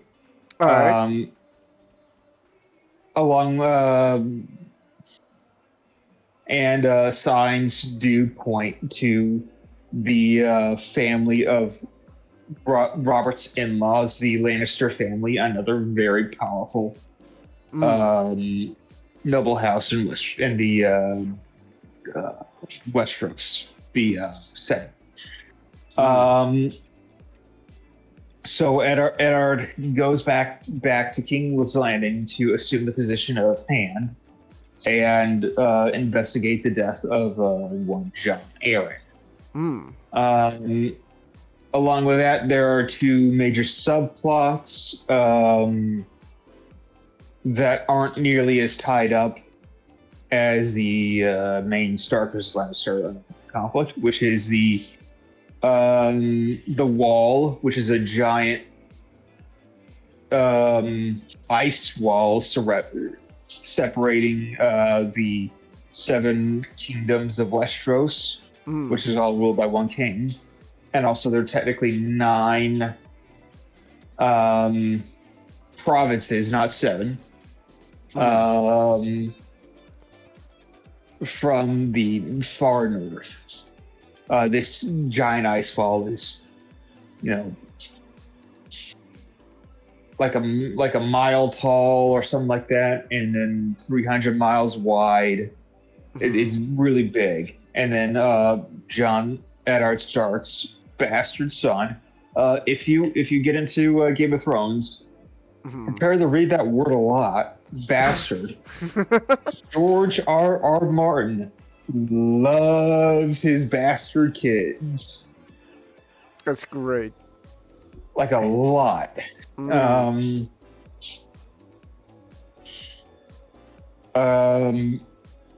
Where Eddard Stark's bastard son Jon Snow is going up there to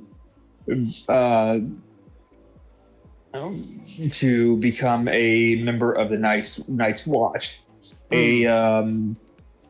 a organization that is designed to maintain and protect the wall from whatever lies north of it. All right. It is a ancient order that has fallen on hard times, and John will have to navigate. And on the other side, in the Far East, you have Daenerys Stormborn, who is and her older brother, who are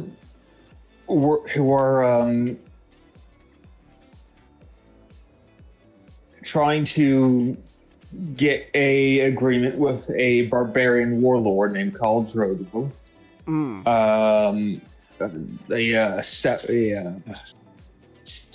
A nomadic steppe horse tribe barbarian warlord, to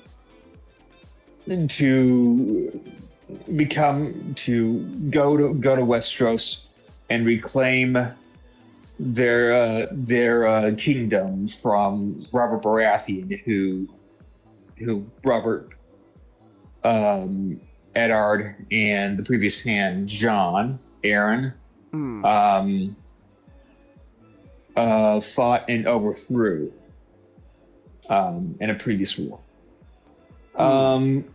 That is a short summary. There are a lot of moving parts in this. It's 800 pages long.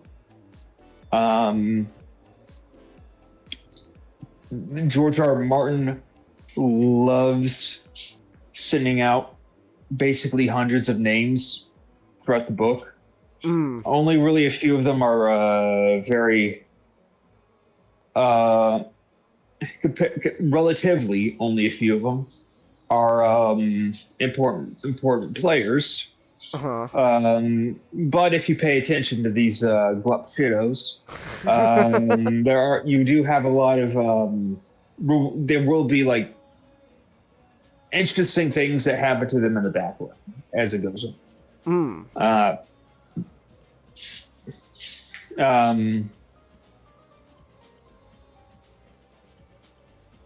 But the story is immaculately paced.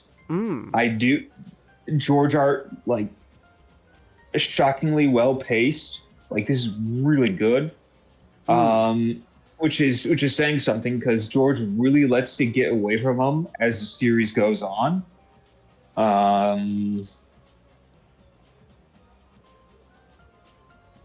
the writing prose, it's both. You don't really, you don't. It doesn't really draw attention to it, but if you do pay attention to it, it is very well done.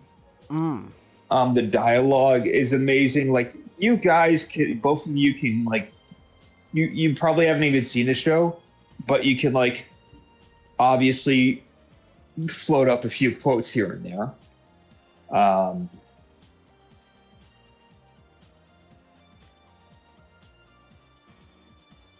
You there? Oh, yeah, I'm here. I'm listening.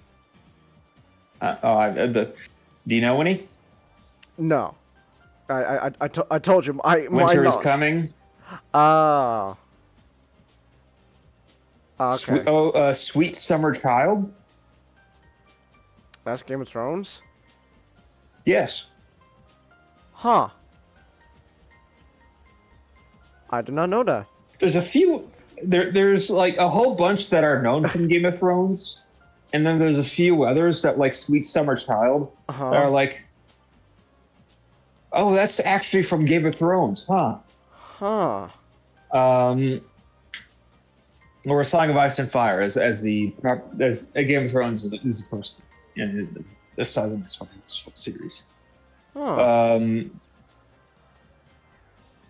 But there are like tons of really well done prose that and writing that is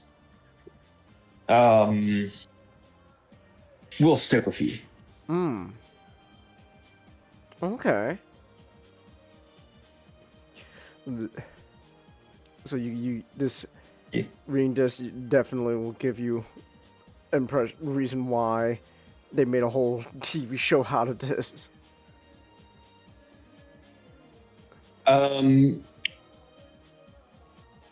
Well, it's a bit harder to do prose into television, but yes. Yeah. They don't really do the David Lynch thing of just having the characters think out all the descriptions and stuff like that.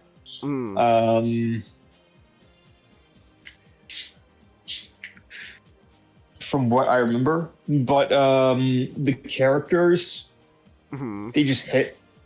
He knows how to write a good, memorable character. Like he plays on classic archetypes, but then changes them up to fit the story and be his own. Like, for example, Robb Stark, after spoilers for a insanely popular TV show and book series. Well, this book came out in like the 90s, right? So. And then had a giant like supernova TV show. But after Eddard Stark is killed, Robb Stark is sort of the archetype of the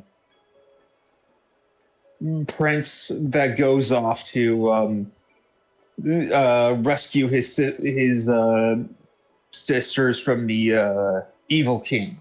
And he plays off of that. Or like Stannis Baratheon is sort of played off of as the Dark Lord and the Dark Evil uncle who sits in this dark castle island fortress with evil advisors and stuff like that. And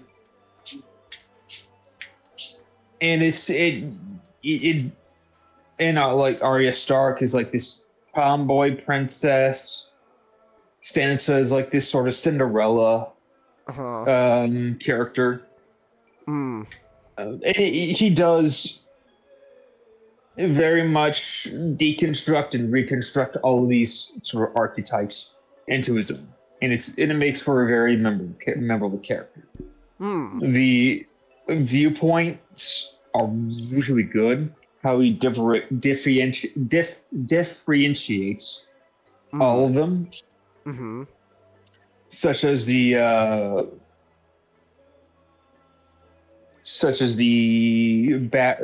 bastard Jon Snow, who's trying to. Dude, he fucking loves the concept of bastards. Like, just everywhere in this series, in this setting, there's like bastard.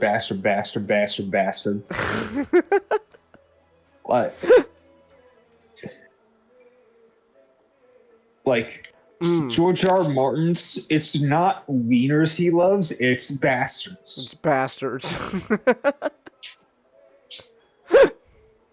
Like bastards and like I don't want to say incest. It doesn't come up near as much, but it's like weirdly prevalent in a lot of places. I mean, didn't you say like during like the real like War of the Roses, a lot of those like people in charge were just a bunch of incest babies? No. Like, so all of the European nobility to some extent were related to each other. Like they're like but the ones getting married typically weren't more than like third cousins. And that's like a perfectly acceptable genetic range that is like it's not going to do any damage, like at all. Okay. Sometimes they did get like a little bit closer. Not with great results, like the Habsburgs, whose marital fuck ups resulted in Charles II, who that man is a tangent on his own. Like just that is just a sad fucking bastard, right? Charles II.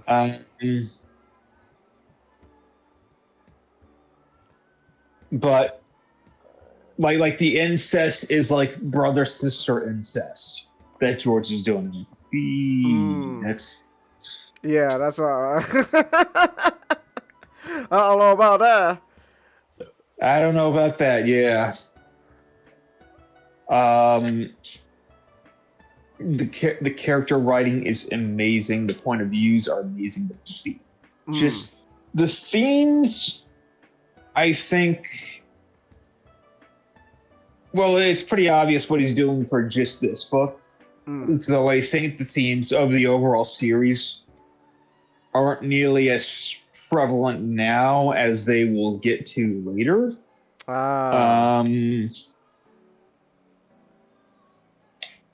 But this is such a strong book.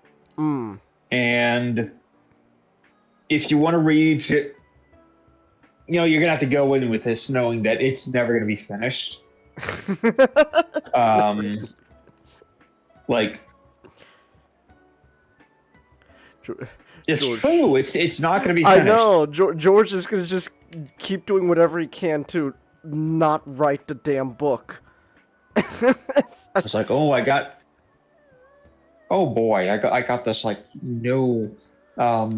side project I could work on and not write wins a winner. So I'm making like a new like compendium book about like the world. It's like, okay, cool, George. What about the actual book? Nah. Piss off. Piss off. Boy.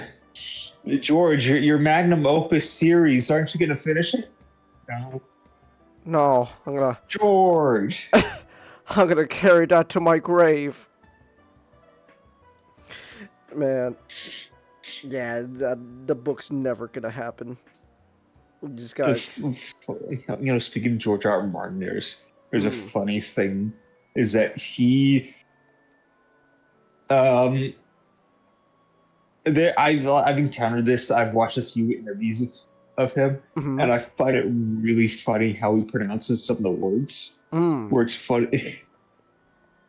It's kind of funny how it's like death of the author on pronunciation, or it's like, Dothraki. Well, you know the word, right? Yeah. You probably picked it up from George pronounced it Dothraki. And like Baratheon to Baratheon. Baratheon. And Aegon to Aegon. Aegon. Aegon. Okay. But there's like a pronunciation on the Wikipedia, there's a pronunciation chart. Oh, really? Hold on. Which is it's Game of really funny. Thrones. Pronounce. Wiki pronunciation chart. Oh, here, the Game of Thrones Wiki of Westeros pronunciation guide. Let's go. All right. But it's like, yeah, this is what George thought it'd sound like, and here's what everybody else read off the page. But like, seriously though, if this is good, solid, epic fantasy. It's, if you want to go, despite it not being ending, George has put in so much foreshadowing that we have. If you content creators on YouTube have deciphered enough of it that we have a pretty good idea of what Winds of Winter and Dream of Spring would come out looking like. Like, unironically, like it's like surprisingly, people could probably write like some independently of George, just from the foreshadowing he's put in his first 5 books, a very if George wrote an outline of Dream of Spring's Winds of Winter, and then all these guys came together. All right, what is an accurate outline of Winds of Winter and Dream of Spring? It would probably be pretty similar. So if you're willing to go, yes. I was just gonna say I'm gonna honestly stand by the whole idea that how the show ended was how he wanted the whole thing to end in the first place. I think there was a lot of beats that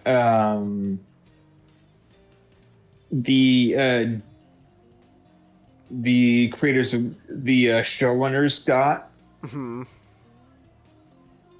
then, well, they didn't have a lot of connective tissue on part of it, and they didn't include a lot of things from the books, so they were like, okay, we'll just put it in a big soup, and we'll big salad, and we'll mash it together, and then, okay, we have Bran becoming king with absolutely no build up to it whatsoever. So like Bran becoming king at the end. Pretty obvious, he's after the prologue, he's the first point of view chapter, so it makes sense. You end off with him becoming king. Obviously there would be build up in the books. There's absolutely no build up in the show, so time travel. It shows up in the books. Like the book series has time travel. Hold on. It only shows up once in the TV show, from what I understand, and then never again. Oh, okay. Obviously, George will be using time travel a bit more, because George R. R. Martin is he's not. He's known for being his fantasy series, but he was a science fiction writer before this. Oh, okay. So all the books he wrote before was sci-fi. He's written for some sci-fi TV shows. And then he decided to do a very, I guess, a fantasy series with sort of sci-fi rules. So, and then some sci-fi ideas. So that's why he get time travel, which is not something that typically shows up in fantasy.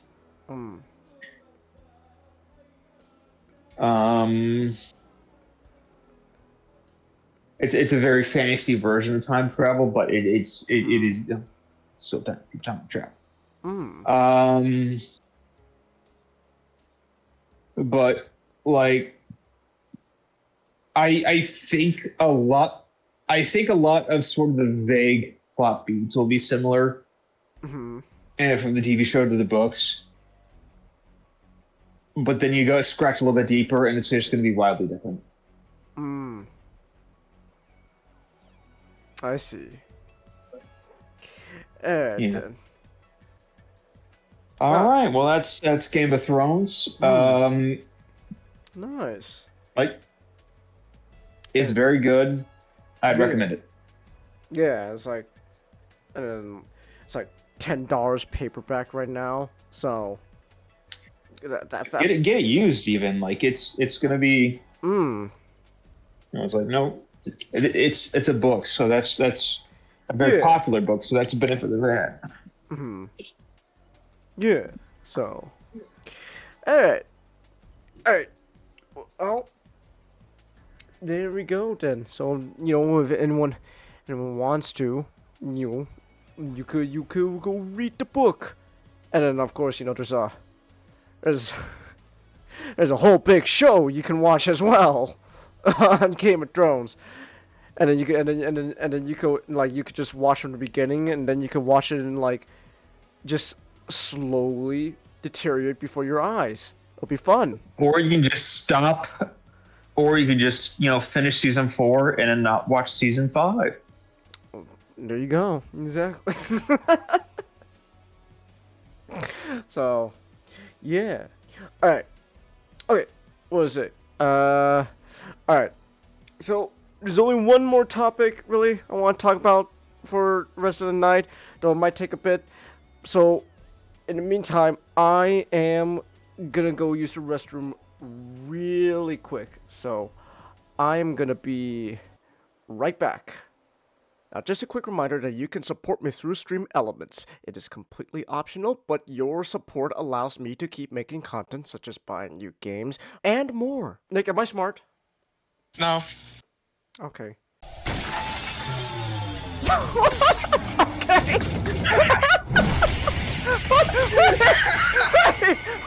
Okay, hold on, shit. Wait, hold on. Let me go back. Okay, that I gotta actually show. Okay, that was actually legit really funny. Hold on. Oh, that's a great. My gosh. Hold on. I'm going back. This we gotta actually show. This is actually legitimately a great joke. Hold on. Is that what you think? Hold on.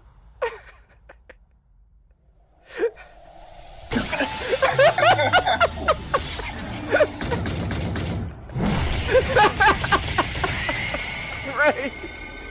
Oh my goodness. Con, do you think would be sad enough to use a chatbot to talk to? Do I have to say it? Do I have to say it, Chingus? You know who I would say. Sure, it's the comedy version, but it's pretty apt. ChatGPT, tell me, am I a better leader than Megatron? Yes, Starscream, you certainly are. Oh, I knew you. Also, Sugiura here is about to drop a huge plot twist on us. He's been lying about his identity. Oh my gosh, hold on a second. We got a huge plot twist coming. Uh-huh. Oh, okay. That's why he got so worked up when Kido admitted that Shono fucking killed Emi. That's why he was so worked up. I was like, damn, buddy, calm down. It's like, oh, okay. There's a personal angle. They're related. Let's go. He's got a knife. The next story is called that. Wow. Oh my gosh, we're really gonna be calling it that. Remember, Nick, Ken Penders is a champion of all women. He's such a champion of women, Nick, that Princess Sally has now just become entirely dependent on her daddy. A strong man. Yeah. What a true feminist he is. Yeah. I ain't the same husband I once was. Must have done something wrong that I end up in a ditch like this. You don't say. I'd be told by my own daughter to fuck off. I'd make my own lovebird cower. That's not how a good man end up. This ain't right. I ain't right. Well, hey, you know what? Admitting that is the first step to recovery. Now you just gotta live. Exactly. Now you just gotta live. Got a weapon. Oh my gosh, he's doing the thing! Oh my gosh! Ah! Lelouch Street Britannia orders you. Those of you who are my enemies, die immediately, here and now! Low tier Lelouch, you should kill yourself now! Lelouch really be here being fucking low tier god. You should low tier god. Low tier Lelouch, Nick. Just use all my enemies serve zero purpose. You should kill yourself now. Give someone else a piece of that oxygen. Cause what are you here to live for? Nothing. Like lightning's gonna be like coming out of his eyes as he says this.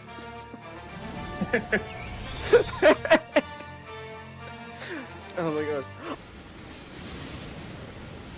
Oh, no, I hear him. He's crawling his way back up.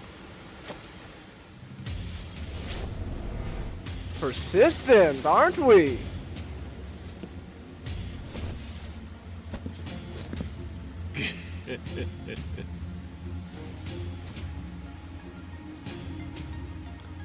Oh, is that adrenaline? He shot himself with some adrenaline! Okay!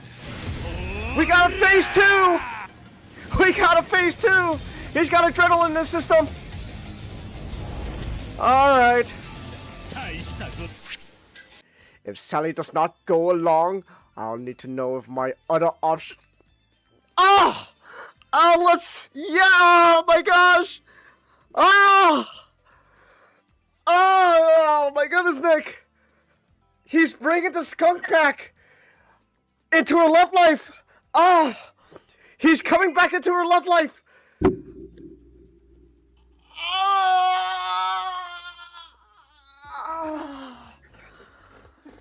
I hate this so much, man. This is when is it gonna get good? When are we gonna get to good stuff, Nick? Out for a while.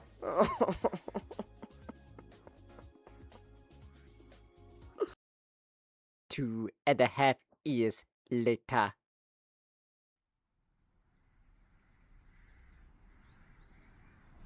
Focaccia Bluffs. Oddly quiet in here. When I gone through, I couldn't ask for more. I was expecting myself to be awash with old memories, but they feel more like a tingle in the back of my head. Already something's changed. The front of the station was being renovated. I had to walk through a maze of side corridors just to exit the place.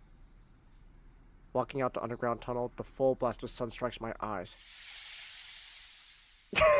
That's... he lost his arm! Damn, he got a purple heart! Ah! Okay, I am back. Yes, comment. Oh, I said welcome back. I'm glad to be back. I'm back. I'm back, baby. All right. All right. Well, I guess it's just the two of us. It's just the Yep. two Talking of about us. How about Rocky? Just the two of us. We can make it if we try. Just the two of us. You and I. Hold on. Wait, actually, hold on. There's actually a Beatles song called Two of Us that was in the movie Project Hail Mary. So I guess that's the more appropriate song to sing when it's just the two of us. So yeah. But yeah, anyways. Alright. Well, okay. This is mostly gonna be me gushing about Project Hail Mary, but this is also an opportunity for me to also at the same time talk about the other movie that was adapting an Andy Weir movie, The Martian, because those two movies are pretty good, but it's mostly just gonna be me talking about Project Hail Mary. So I guess we might as well just jump right into it, right? So guys say both these movies are good. Watch them. There we go. Done. That's it. Show's over, guys. Okay, so oh, go ahead. No. I was continuing the joke with you. I was saying good night, everybody. Good night, everyone. Yeah, that's it. Just watch these two movies. That's all you're gonna get. No opinions, nothing. Just watch them. They're good.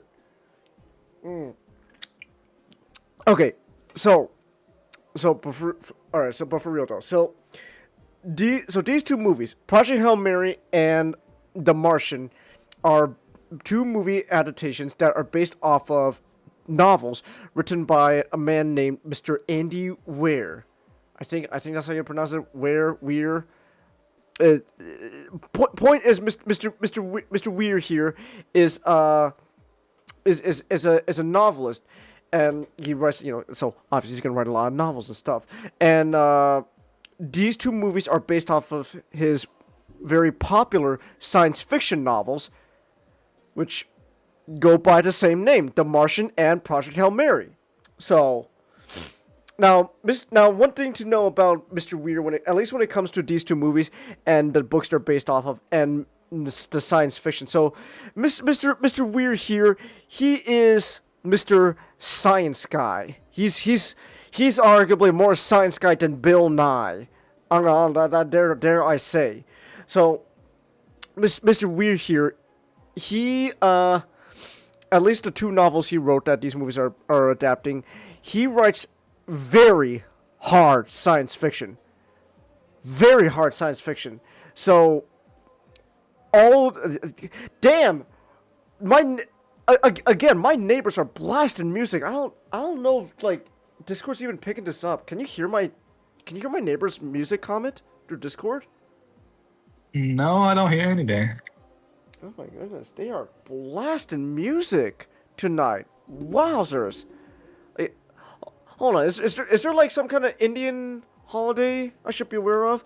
Again, maybe I'm being a little racist here, just assuming you're Indian. I don't know, is there anything special I should know about today? No? No, so okay, so I don't know. Unless they're Middle Eastern, is there a Middle Eastern holiday going on today I should know about? Let's see. No. So according to Google. No, nothing's no. So is it maybe it's someone's birthday or something? Maybe that's why they're celebrating. It's probably maybe it's someone's birthday or something, and they're blasting music, man. It's like, damn, look, I'm all for you guys blasting music, but I want to talk about two really good science fiction movies / novels. But alright. Anyway, so what was I trying to say? Oh yeah, so The Martian and Project Hail Mary, the two novels that these movies are based off of, are very hard science fiction.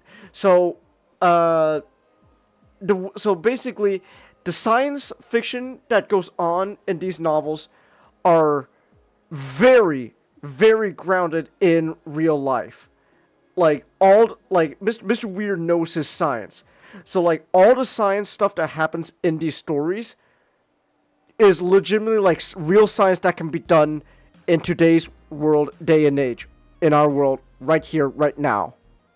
Like obviously, like like you can't just do it in your backyard. Like I don't think you're gonna be literally extracting water out of like a bunch of like rocket fuel and all that in your backyard, but it's something you can do, like with the right technology and all that. So, point is, hard science fiction. All the science here is based off of real science that can be done. This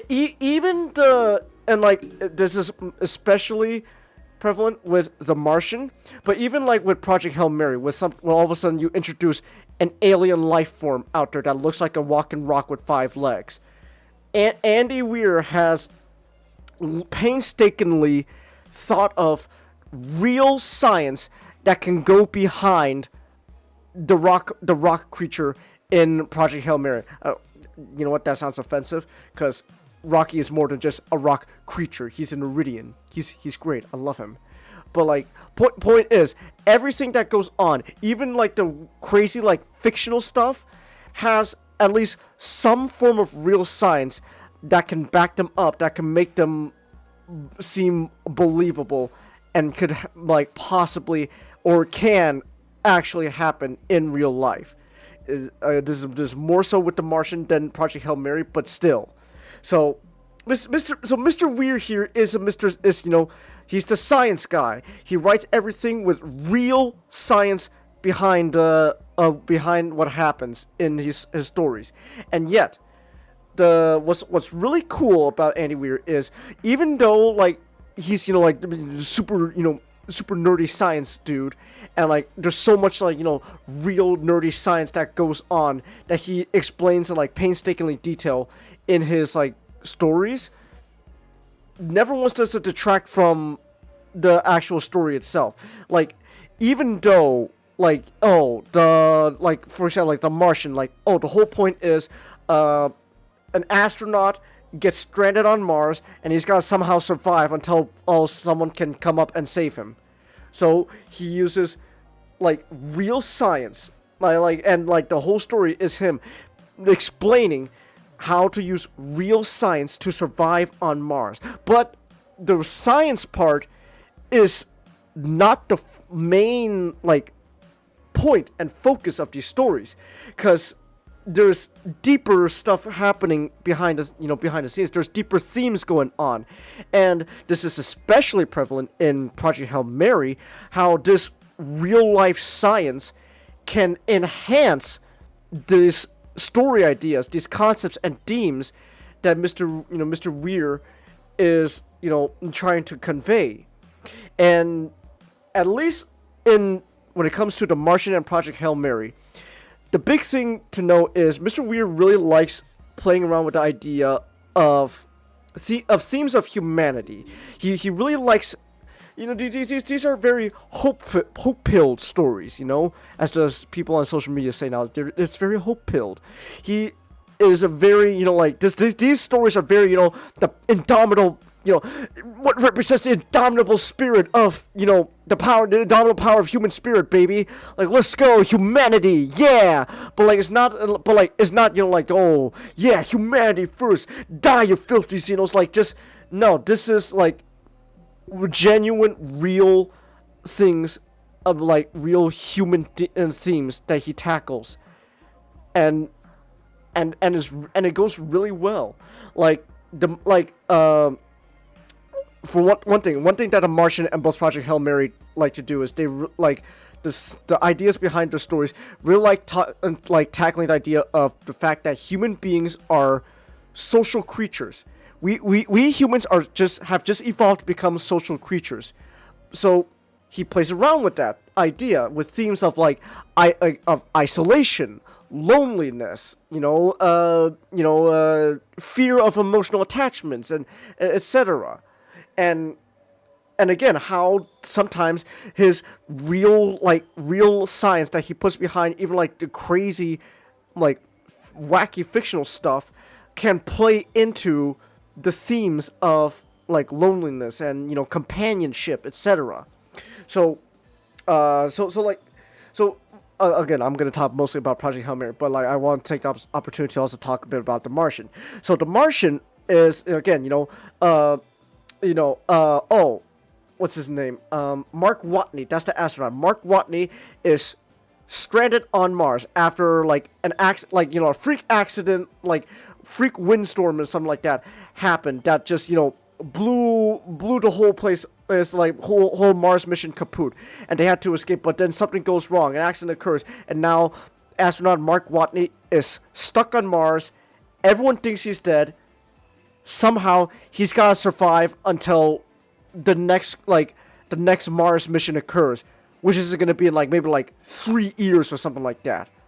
And so like how is he gonna survive on Mars when there's there's no life. You can't grow life on Mars, or can you?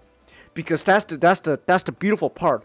See, what's also really fun is both Project Hail Mary and The Martian play around with the kind of idea that the main protagonists are they are experts in a very specific field of science, and yet their specific expertise in this field of science is gonna be what helps save the day, or save the world, or etc. like that. So astronaut Mark Watney is a botanist, and the whole thing was he was on a Mars mission, and his whole thing was he was trying to see, hey, can we use Martian soil as to potentially grow plant life? So maybe, who knows, we could terraform the planet or something like that. Ooh, potential's endless. And so how is he gonna survive when you can't grow food on Mars? Because they got obviously they got food that they took with them from from the spaceship and all that, but that's only gonna last so long. He has to be able to grow food on Mars.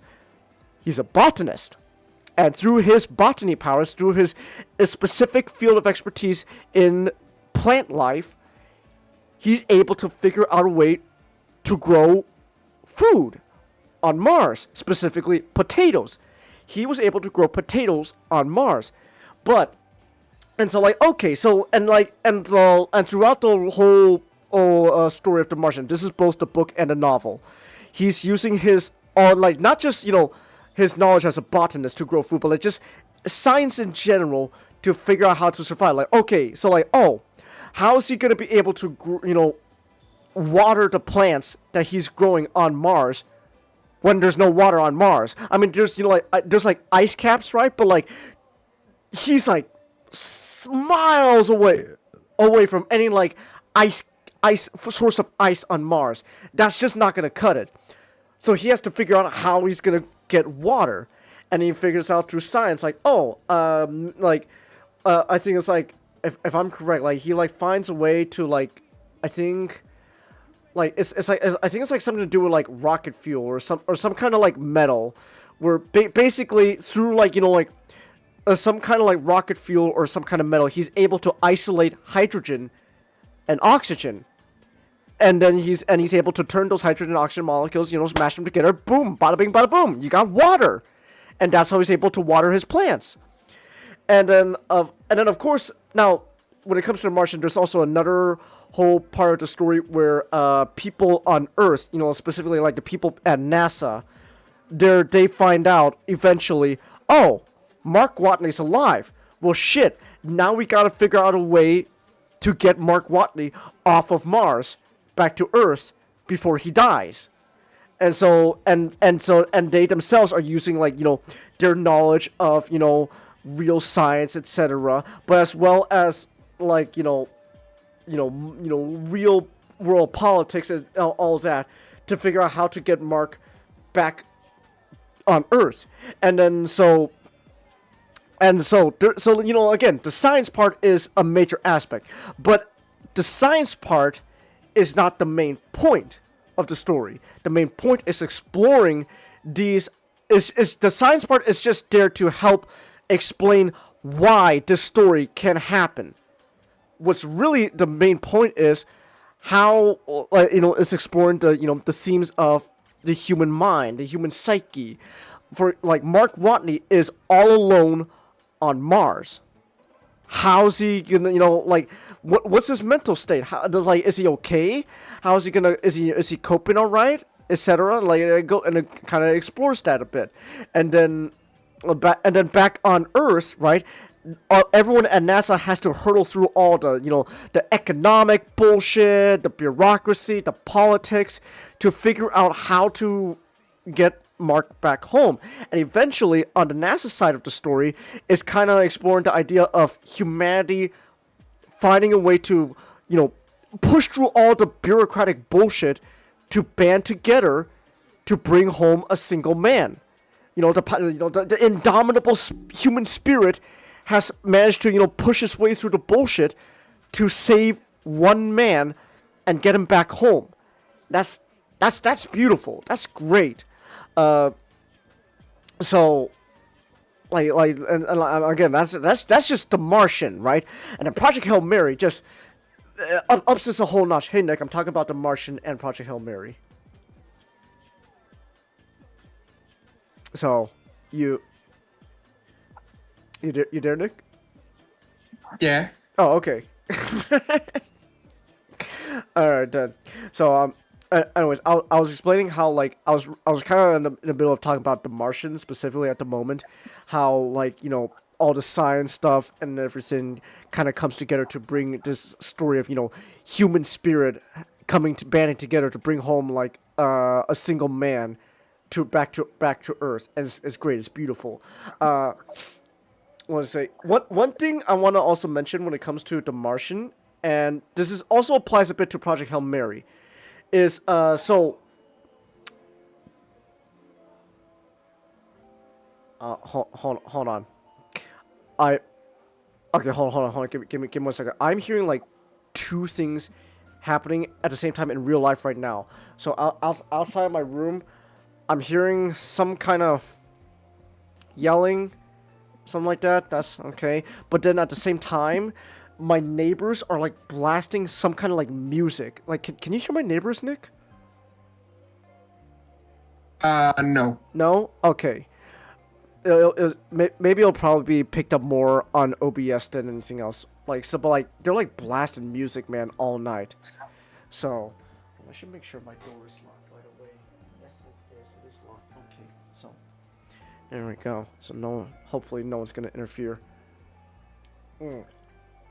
Anyways, a lot of the things about The Martian, right, is following one single man stranded on Mars, and he's got to be able, and you gotta follow a good chunk of the movie just following one man stuck in the middle of nowhere with no one to talk to, and so not just so that already is you gotta you explore his the human mind in that kind of situation and all that, and which the movie and novel does. But one thing that a movie can't do as well as a novel is really kind of explain the nitty-gritties, the thoughts of the protagonist himself, who is stuck on the planet. How do you convey the thoughts of a guy who is stuck in the middle of nowhere on a different planet instead of Earth, without just breaking the fourth wall and talking directly to the audience to explain his thoughts? And so what's really cool is, and to be fair, the book also does this as well, is the protagonist Mark Watney usually explains his thoughts, and also kind of gives exposition dumps and science facts and all that through the use of mission logs. So the astronauts, they got mission logs going on, they got a video camera that records them and all that, and then so they talk through that to explain their thoughts and also convey exposition. So Mark Watney, right, he's oh well, I'm stuck on Mars, might as well just, continue, like, the quote, supposed mission. So him just, doing the video logs for NASA is just him continuing the mission. But at the same time, it's a great device to convey to the audience exposition. Like, through he'll be on like a video log and he's explaining in detail, oh, here's how I'm gonna be able to, separate hydrogen and oxygen atoms and molecules to mash them into water. As through a video log. And then Project Hail Mary does a similar thing, but it's not as much as The Martian because, while The Martian is mostly just one man stuck on Mars, meanwhile Project Hail Mary, you got, one man stuck in a spaceship for maybe a good third of the movie, and then an alien rock guy comes in, and then now he gets to talk to him. So but still, and I gotta say, the movies are really well written, both Project Hail Mary and The Martian, and it's not just because Andy Weir himself, the guy behind the original novels, wrote really good novels, but like obviously like adapting these to screenplay for movies, they got a really, really good writer, Nick and Comet. They got a really good writer. You know who he was? I'm gonna take that as Drew Goddard. Oh yeah. It's like, man, it's like anything Drew Goddard touches, like 90% of the time, it's gonna be good. Except maybe World War Z, but like to be fair, on Drew, World War Z was a production nightmare. Like there were so many things going wrong with that production of that movie. That like I don't blame Drew if the movie came out not that good. I don't think Drew initially wanted to write the screenplay where Brad Pitt's gonna inject himself with like AIDS to save the day. So, but like Drew Goddard, he did screenplay for like he did like screenplay for like Cloverfield. He did for like was it Cabin Woods, The Martian, Project Hail Mary, and then of course any Marvel fans here knows he helped create the Daredevil Netflix show, and yeah, that's that's good. Ooh, that's a good one.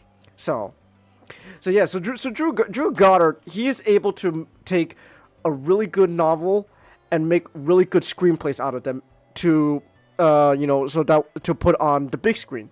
So again, like The Martian is just an example of this. And then Project Hail Mary just kind of takes this to the next level, not gonna lie, and just ups it up a notch. So oh gosh, where do I even begin with Project Hail Mary, man? Oh my goodness, it's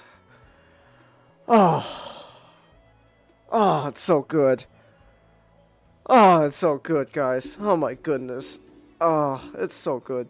So, okay, hold on. So actually, I am getting a little tiny bit ahead of myself. I should mention real quick when it comes to The Martian, the movie.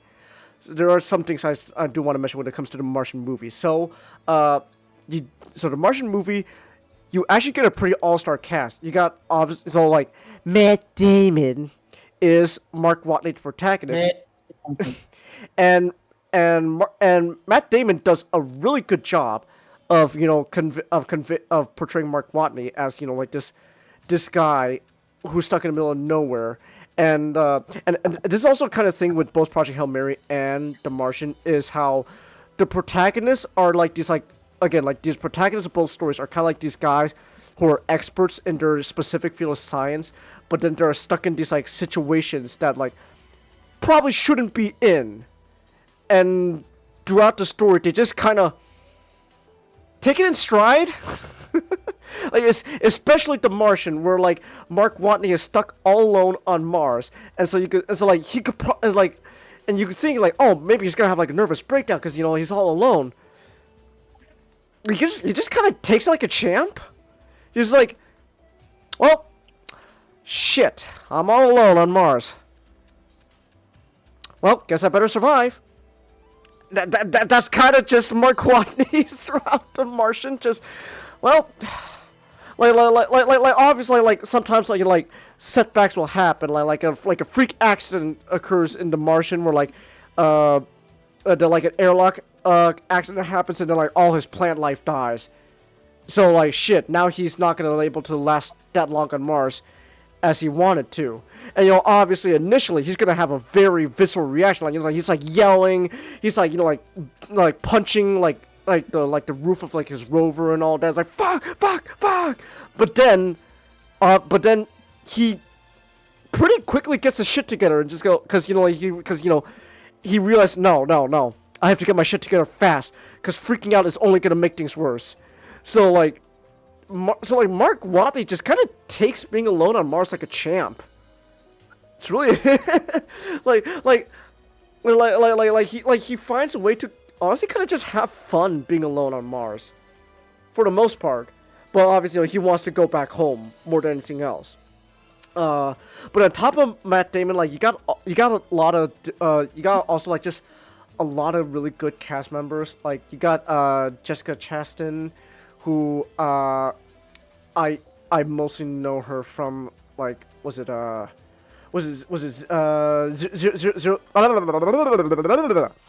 Dark 30. Damn, my gosh. Anyways, that's what I was trying to say. Like Zero Dark 30, she was in that movie as well as like Interstellar. So that's kind of what I know her from. So she's a pretty good actress. She's a pretty good actress. You got like Jeff Daniels. You got Sean Bean. You got Sean Bean, and Sean Bean does not die. He gets fired though, so that's like the closest. Example. Yeah. Just.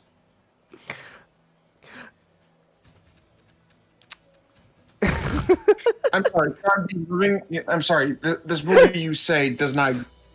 It's true though. Sean Bean doesn't die. I believe you. He doesn't die. The closest you're gonna get, Nick, is he gets fired from his job. Like that's the closest you're gonna get to a death. That movie does not exist. Okay. Was it you get Sebastian Stan? So you got Mr. Winter Soldier, Two-Face, and all that. You also get Michael Pena, who is honestly pretty good.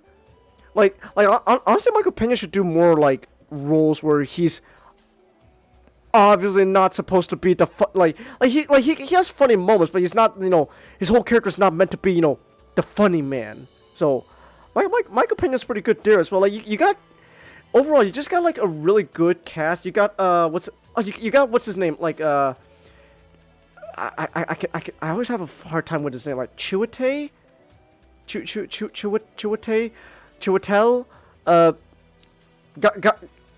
guy from Doctor Strange. What's his name? Mordo or something like that. So there's that. Chiwetel, he is gonna be in the new hit indie film Backrooms. Ooh, so yeah, so you got Backrooms actor in this movie as well. So you got a pretty good cast overall in The Martian, the movie, and it is directed by one Mr. Ridley Scott. It's actually a good movie. Like, it's a good movie.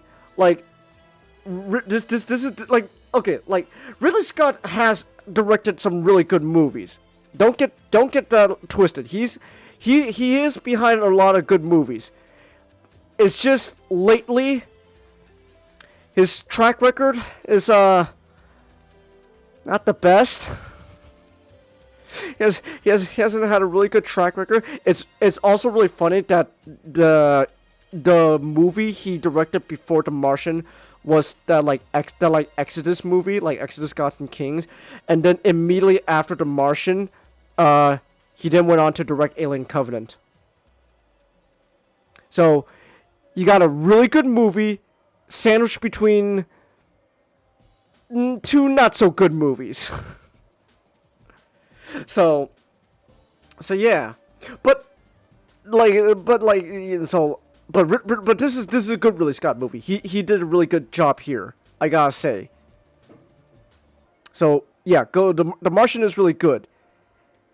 And then again, Project Hail Mary just takes it to the next level. God, these people! Oh my gosh, Project Hail Mary, Project Hail Mary is movie of the year. Don't get me wrong, it is movie of the year. So, oh, excuse me, wow. All right, so Project Hail Mary, right? So, real quick synopsis, right? So, whole point of Project Hail Mary is stars Mr. Ryan Gosling, who is Ryland Grace, our protagonist, and Grace is a school teacher who somehow wakes up on an interstellar spaceship, and he has short-term amnesia, where he doesn't know how he got there, and he kind of also forgets who he is as well. And so for a good third of the movie, he is just kind of piecing together like his story, his life, why he's there and all that, and eventually he comes to realization, I'm on the spaceship because the sun is gonna die. And if the sun dies, that's bad news for everyone. Gosh, dude, the Earth is such a fragile ecosystem when you really realize it. If the sun cools down, maybe let's say 5 degrees, that 5-degree cooldown of the sun will have drastic impact on the Earth. So many things are just gonna fucking fall dead on the spot. It's crazy. And the same goes for if the sun just heats up a slight bit. If the sun heats up for just maybe a couple of degrees, oh gosh, we're fucked. The Earth is a fragile ass ecosystem, and so the sun is slowly dying. In maybe a decade or so, the sun's gonna cool down by maybe 10 to 30 degrees, and that's gonna have drastic impact on the Earth. And so Grace. Hold on. I should also mention Grace. Not only does he have short-term amnesia, and not only is he on board a spaceship, but he also finds out that he's the only guy alive on the spaceship. The rest of the crew died. Which by the way, so the movie obviously doesn't really explain how they died, because how they died is not really the point. But you guys want to know how the rest of the astronauts died in the Hail Mary? Radiation. Starvation. So they're put in medically induced comas, but their bodies still have to be kept alive. So they literally got feeding tubes inside of them, and apparently in the novel, it's implied that the feeding tubes for the rest of the astronauts malfunctioned. So the rest of the astronauts died in their sleep, but they died by starving in their sleep. So in the novel, Grace describes the corpses of the astronauts as dried up and shriveled. So they died of dehydration and starvation. They were asleep in it, but still, nasty way to go out. Jeez, man. Imagine just going to sleep, and then you're just dead in the middle of your sleep because you didn't get enough nutrients. You died of starvation. It's crazy. So.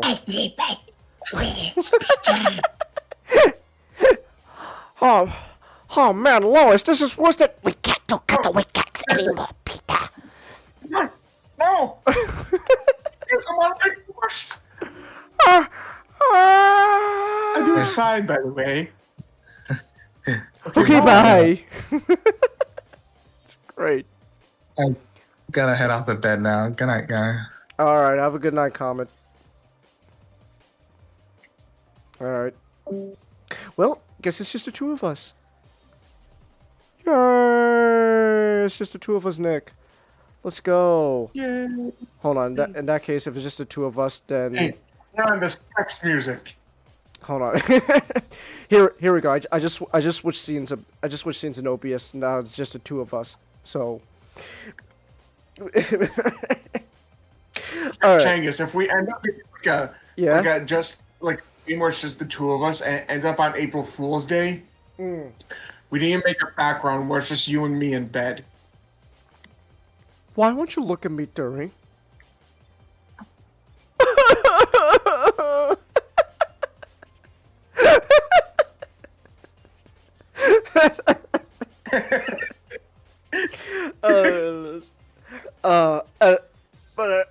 So, what was I say? Oh yeah.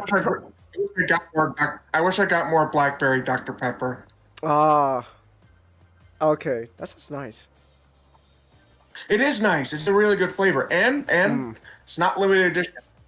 Oh, okay. All right. Yeah, so if you go to a convenience store, there's a chance you might find it. Okay then.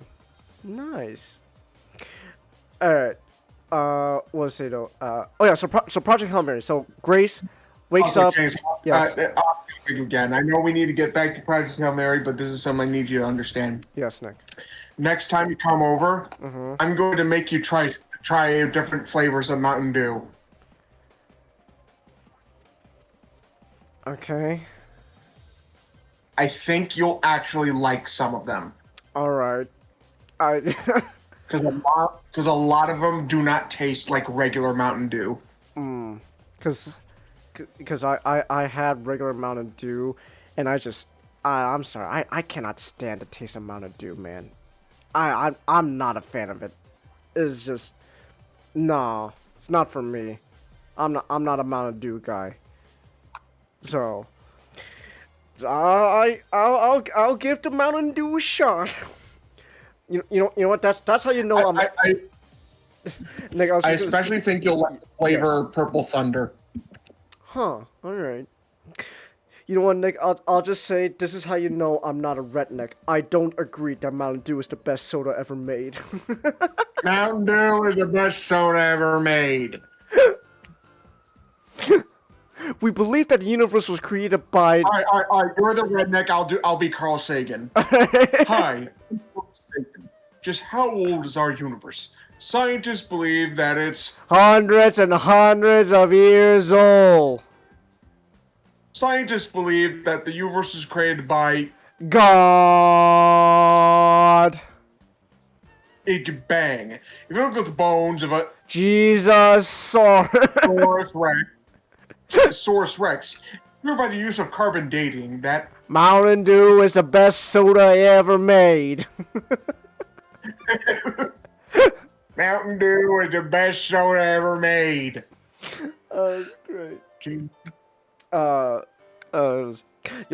what? Speaking of science, though, Project Hail Mary has a lot of science in it, and so much, in fact, that it makes science look cool.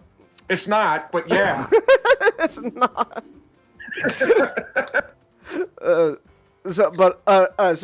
Okay. So I was saying earlier, Nick, how like Andy Weir like uses a lot of science as more just an explanation for why things are happening in his stories, rather than like being the main focal point, even though the science part is a major aspect of these stories. And so Grace, and I was saying like how both The Martian and Project Hail Mary have like protagonists who are experts in their certain like field of science, and how that at the end of the day is gonna help them save the day and all that. So The Martian, right? Oh, botany. He's a botanist. He's gonna be able to use his knowledge of like plant life to grow food on Mars. Here in Project Hail Mary. So in Project Hail Mary, the reason why the sun is slowly dying is because there's these little microbial organisms, alien organisms called astrophage, and the astrophage is essentially eating the sun. Like they consume the energy of the sun, and they find out that these little buggers are what's causing the sun to slowly cool down by a couple of degrees, even though that would have drastic impact on Earth. And so Ryland Grace, our protagonist, is an expert when it comes to molecular when it comes to molecular astrobiology. So he's a molecular biologist, but he specializes specifically in molecular biology of extraterrestrial origin. And so, funny enough, that's gonna be what helps him save the day. So also okay. So I do want to mention this. I don't think I mentioned this earlier. I should have done this before. So I actually have read The Martian, but I read The Martian like while ago, man. Like the Martian was like a what was that? That was like a 2015, 16 movie. So when I read The Martian, I was in high school at the time. So like because I read the book because of the movie. So it's been a hot minute, Emily, since I've read The Martian. I have not read Project Hail Mary. However, thanks to social media, a lot of cool people on social media are like kind of sharing like the differences between like the movies and the books. So a fun thing I learned is in the book Project Hail Mary, the reason why what's her name? Strauss. Strauss. Not Strauss. Strauss. So the reason why Strauss shows up to Grace in the first place in the book is because she literally went to every other molecular astrobiologist in like and just molecular biologists in general, and they pretty much all just said, go to that guy, Grace.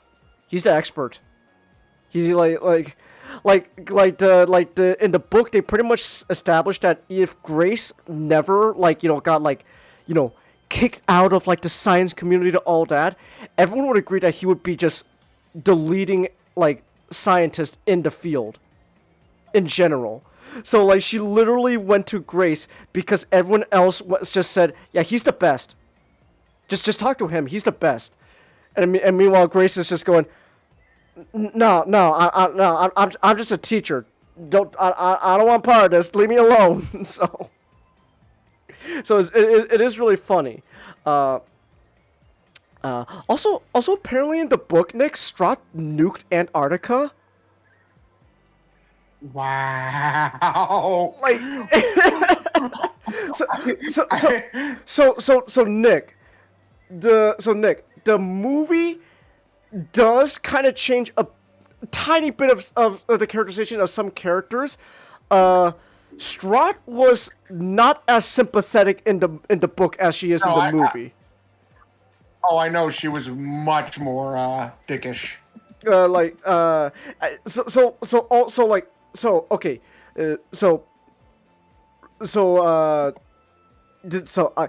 Look, if I'm gonna be able to talk properly about this movie, I am gonna just have to get into spoilers. This is gonna be a spoiler talk of the movie. If you haven't seen it yet, do so. The reason why I'm talking about this Project Hail Mary in the first place is because this week it came out on digital release. So you can watch it at home, but you can still watch it in theaters as well. So I actually highly recommend you go watch this on the big screen first, and then you can watch it on home release and on digital. So like I think a lot of people have watched this movie by now, but still, if you haven't, do so. Like legitimately, you're gonna just have to stop this podcast right here and come back after you watch the movie, because I feel like I can't properly explain why I love this movie so much without getting into spoilers. It's still a really good movie though. It's such a good movie. Oh my gosh. So in the book, Nick, so Strauss Grace is still thrown aboard a Hail Mary against his will, just like in the movie, just like in the book. Yeah. But the thing is in the movie, everyone was already like unanimously like, yeah, no, Grace, you're our best choice. You gotta go. In the book, no, Strauss just gaslit everyone. She just like, Strauss was the only one who knew that Grace didn't want to go. Everyone else was gaslit by her into believing, oh, I guess Grace changed his mind. He changed his mind, guys. That's so cool of him. What a hero. Wow. But no, she did it like pretty much without everyone knowing. Everyone believed he just changed his mind, but no. So yeah, so Strahd was much less sympathetic in the book than she is in the movie. The movie made her a lot more sympathetic. So, like in the movie, they very much framed her choice of sending Grace up against his will as like, you know, a hard decision that she didn't want to do, but like she believes like, you know, like for the greater good, she has to make this terrible choice and betray, you know, Grace's trust. So yeah, that's why at the end of the movie, Nick, that's why Strahd is on a boat in like the middle of Antarctica, or like in like the middle of like an ice field, because in the book she nuked Antarctica. What up? Wow. Yeah, I know, man. It's like just wow. Oh boy. So, but like so. Oh, but man. So, what? Obviously, like, you know, obviously, you know, I could just like keep talking like the plot and stuff, but like there's so much more, man. I just like okay, so I'm gonna talk a bit about Rocky, and I'm gonna tie this into the science that Andy WEIR did when he was cooking up the story, and how this also ties into like the thematics and themes of the story and the book and all that. So hold on, let me burp. So obviously, kind of like The Martian, one of the big things that Project Hail Mary kind of tackles is the idea of like, you know, isolation and loneliness, but in a different way than The Martian. Whereas The Martian, you know, Mark Watney is stranded in the middle of nowhere by complete accident. Grace is a unique case where one, he is technically stranded in the middle of space, kind of on accident, in the sense that it was an accident that the rest of the astronauts died, but he was sent up there against his will. But even then, through the flashbacks that the movie does with Grace, they really showed that Grace was always just kind of a loner.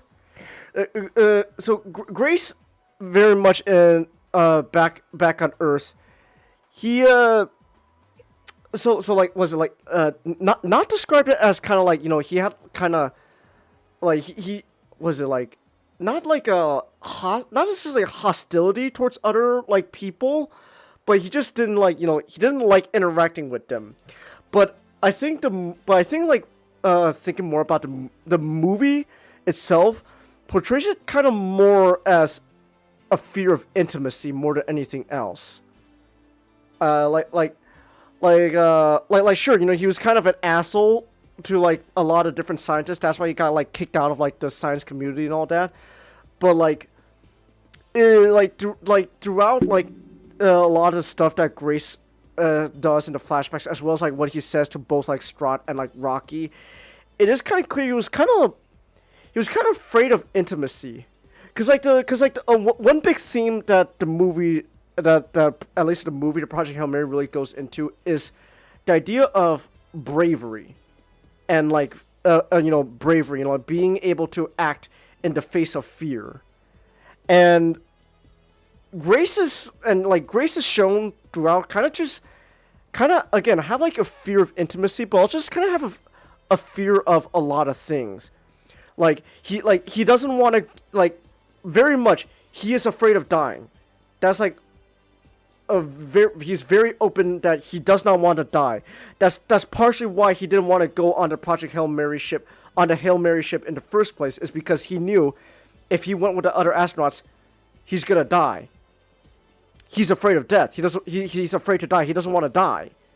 And then like and how that kind of over time, by the time I end the movie, he's willing to accept that he might die if it means saving, you know, his friend Rocky. It's great. So and Grace always just kind of had like a fear of intimacy, like he was talking about like how like Rocky asked like Grace like oh, do you have a partner? I had one. She's with Mark now. Rocky hate Mark. but he kind of described like she said I always had my head in the clouds. I didn't want to live in the real world. She was kind of right. He very much was kind of just afraid of like a lot of things, and how like he overcomes that fear a lot thanks to Rocky, because the movie is all about like isolation, loneliness, but also like intimacy, companionship, just friends and trust. Who would you die for? And that plays perfectly with the introduction of Rocky, and how I remember we were talking about this last night too, how it's really cool how Andy Weir is able to use his knowledge of science to tie into these deeper themes. So Rocky and the Iridians are like these are an alien race where essentially their outer appearance, they look like rock people. They're not actual like golem like rock people. They're like the rock thing is more just like a crab shell more than anything else that just happens to look and feel a lot like rock, but it's more like a crab shell than like actual geology. So there is that. Not. How do you do? Mi amigos. I'm talking about the Hail Mary. The Project Hail Mary? The Project Hail Mary. I was talking about I talked a bit about the Martian as well, and I'm talking about Project Hail Mary. Real quick, did you like the Martian? Not? Of course I did. All right. Nice. I have a great story about that. Like my dad and I like around the 2015 was around the time I started making an effort to go to the theaters, because that was when I was that's when I was doing my easy elective class that started my love of movies. So my dad and I, we went to the movies, but he wanted to see a movie. The first movie he actually wanted to see was it's called The Walk. It's by Robert Zemeckis. It's about Jake Gyllenhaal. No. I could look this up real quick. The Walk. 2015. I'm forgetting the actor who was supposed. Joseph Gordon-Levitt. Supposed to be Robin. Oh well, he's Joseph not Robin. Gordon-Levitt. Well, was he Robin? Hold on. He was supposed to be. He was supposed to be Robin, quote unquote Robin, for. For Dark Knight. Yeah, that's People. Joseph Gordon-Levitt. Joseph Gordon-Levitt. He plays like a tightrope artist who walked between the Twin Towers. Really underrated film. Oh. Very underrated film. And then my dad, he basically went, let's go sneak into The Martian.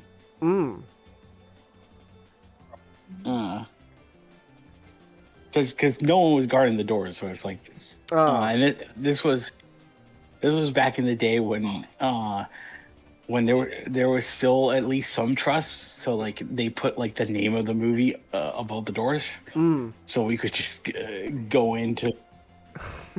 But yeah, saw The Martian, and afterwards we went to go see Goosebumps the same way. Oh, okay. Damn, three. So yeah, the 3-in-1. That's cool. Yeah. Ah, nice. Oh, excuse me. You okay? Yeah, I just had like a little dry cough. That's all. Don't worry about it. Okay. All right, nice. That is a very fun story. So, but yeah. So me and Nick, we were, well, I guess more specifically, Nick was just listening in.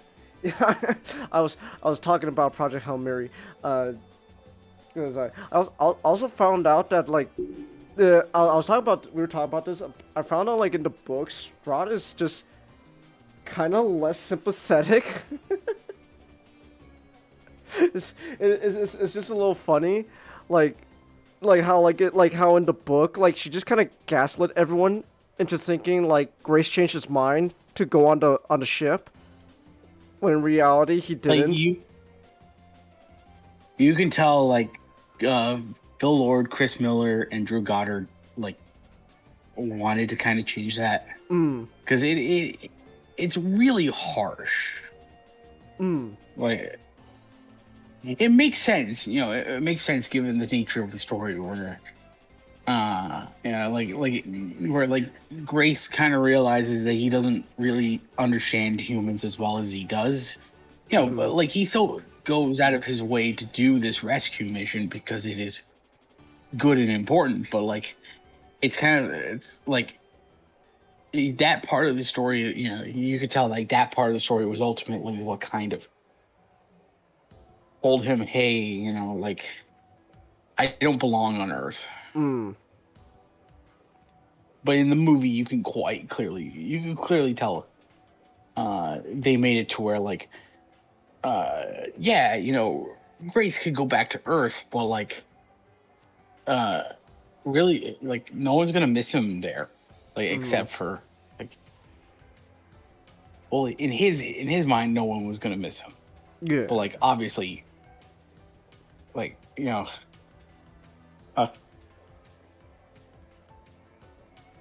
alright.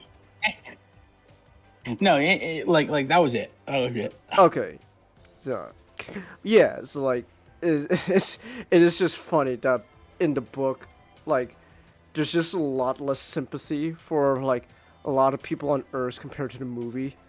I was talking about how honestly I kind of view Grace less. It's kind of, it is partially like maybe doesn't understand humans as much, but I think it's just less like I said that I think there's kind of like a bit of like almost like a fear of like intimacy kind of thing going on with him. Like because like the big thing about the movie, at least like with the movie, is like Grace just has like a lot of fears he's got to overcome by the time at the end of the movie. Like he's obviously really afraid of dying. That's like a big fear. That's why he doesn't want to even go on the ship in the first place. And then like by the time at the end of the movie, he's willing to accept that fact that he might die if it means saving Rocky. So, go ahead. I kind of view it as a soft misanthropy. It's not so much like I do agree with you that, you know, he does have like commitment issues, but it really just comes down to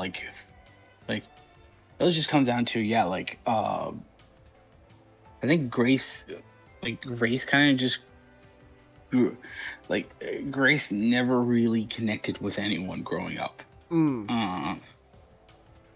He likes teaching, which makes him like, you know, children. Yeah. But like, you know, after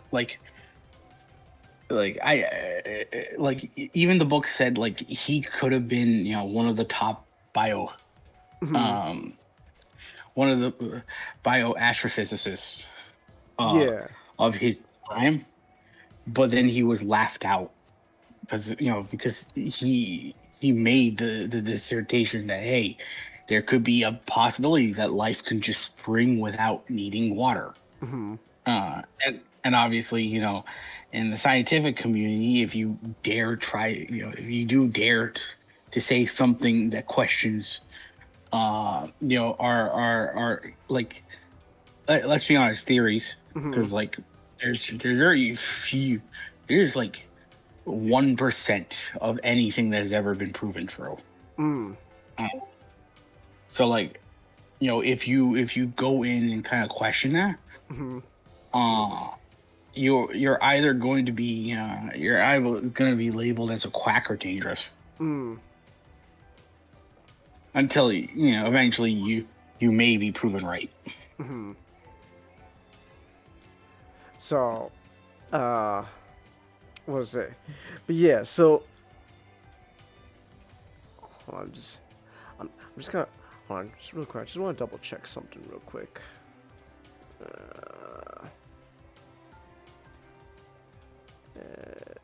Yeah. Alright, so but yeah, so like what was it?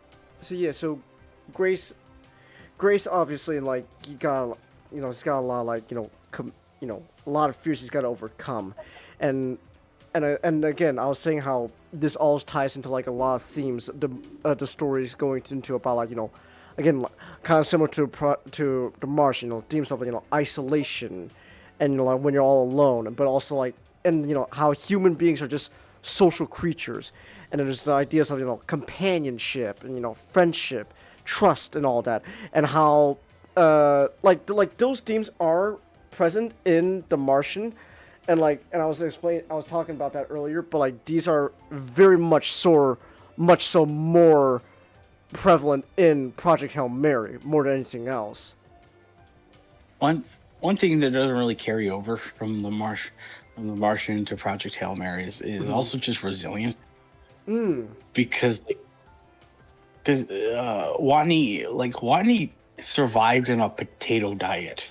Yeah, like you saw that at the end where he's almost just flesh and bones. Yeah, he's because like he's like what the, like, you know, all the top scientists on Earth say is, you know, quote unquote bare minimum of healthy, like just like they said, like, yeah, he's like barely able to stay alive. That's good enough. Yeah, and it's which kind of, like, in a way kind of ties into another thing they both share, and that's faith. Right. You know, you need to have the faith that something will work out. That's pretty much how Watney kind of operates. He needs to have faith in NASA and everyone on Earth to help save him. Because currently, everyone on Earth puts faith in Grace to survive, and B, figure out why the astrophage, why the astrophage is not target one star. Yeah, one star hasn't dimmed for some reason, and they send him to figure out what's going on. So, but yeah, it's really good. So like, and then how a lot, and then so I was gonna say, for not to, you know, dismiss anything we just talked about, but I was about to say before you came. Oh, also, hey SGD, how all these themes and stuff also tie into like this stuff like Rocky, and how Andy uses his knowledge of like real science to apply to not just, you know, like the setting, and, you know, and also to explain how things are going, but also like just again the themes of these stories. So like how Andy has gone out of his way to essentially, what is it, like they essentially like figure out using real science, like a speculative biology for a completely alien race, all just to describe like why Rocky does what he does.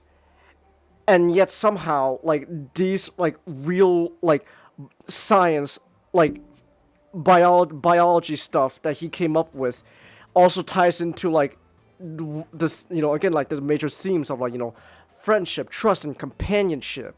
Like, how, Iridians, they just, the way they biologically function evolved is they're literally paralyzed when they sleep.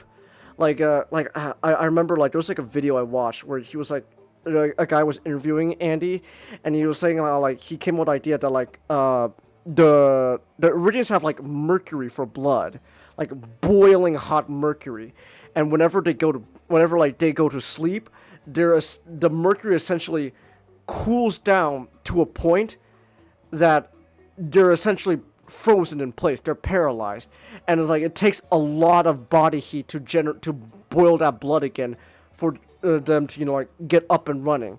So that's why they evolved, like, the Iridians evolved to have you know, the societal need to, you know, watch each other sleep, and how this explains why Rocky is like he's so much more social than Grace. Like, Grace, you know, like, you know, he's very, like, detached from, like, other human beings and all that for a variety of reasons. But, like, Rocky, like, he's very close to, you know, like, all the other Iridians. But now that they're dead, he becomes very quickly attached to Grace. And, like, it's through this attachment that, you know, Grace is able to, like, overcome a lot of his fears and is able to form this really cool bond with Rocky. And like, how that eventually makes him a better person. All because Rocky, all because of just, like, simple things such as, like, oh, Rocky can't, like, Rocky gets paralyzed when he sleeps. Like, it's really cool. It's just such a cool, like, way of, you know, because we were kind of talking about this last night, like, in the chat and stuff, like how Andy, like, uses this science to help, like, push these, you know, like, really cool narratives, like humanity. It's really cool. I'm sorry, I was going on a big tangent. What are you trying to say, SGD? Yeah, so the mercury blood would imply they have a pressure system like spiders. So, like, if they're paralyzed when they sleep, I think it's probably taking from spiders, because spiders move their limbs like hydraulics. Right. So their blood, their blood moves the limbs as opposed to musculature. Yeah, so it probably makes sense. The inspiration would come from spiders, given the Iridians. Yeah, physiology is like they're not quite. Well, they're quadrupeds, but not what you imagine of the quadrupeds, like spiders. How their legs. What do you call like quinquadrupeds? Because they got like 5 legs. Or something like that. I don't know. Like, yeah, they got like 5 legs. I think Andy did say he took a lot from, like, spiders. Yeah, it's like the way their limbs are arranged. Yeah, so, like, it's really fun. Is like, man, I gotta find a video again that, like, Andy was talking about, like, the biology of Rocky. I think it's just literally called, like, Biology of Rocky or something like that. It's a really fun video. It's also kind of funny because, like, how Andy was talking to, like, a lot just, like, culture of, like, Iridians and stuff, and he was saying how, like, for, like, just the way biologically how Iridians are, they view eating as, like, a very disgusting act. So like, Andy was kind of talking about how, like, human beings, even though we're very social creatures, there's a lot of actions, biological functions that human beings do that we consider, you know, embarrassing, that we want to do in private, except eating. We for some reason, we as human beings just love to eat with other people. Like, oh man, hell yeah, you got food? Let me eat by you, man. Let's go. But, like, You like the minute you like Food you gotta like take a piss. It's like, oh gosh, no, I'm not peeing next to you. Well, it's food and bathing. That's the interesting thing. Like those are the two kind of forms of like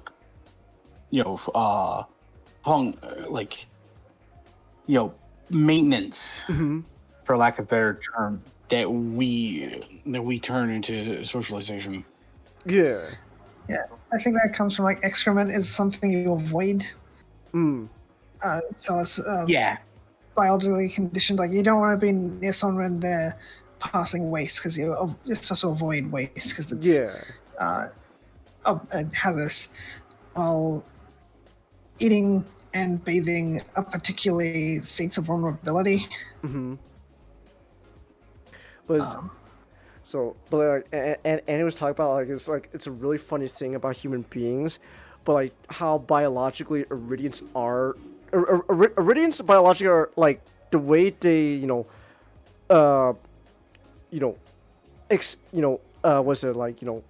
dispel waste and also at the same time consume nutrients. It's like a starfish, so their buttholes are their mouths.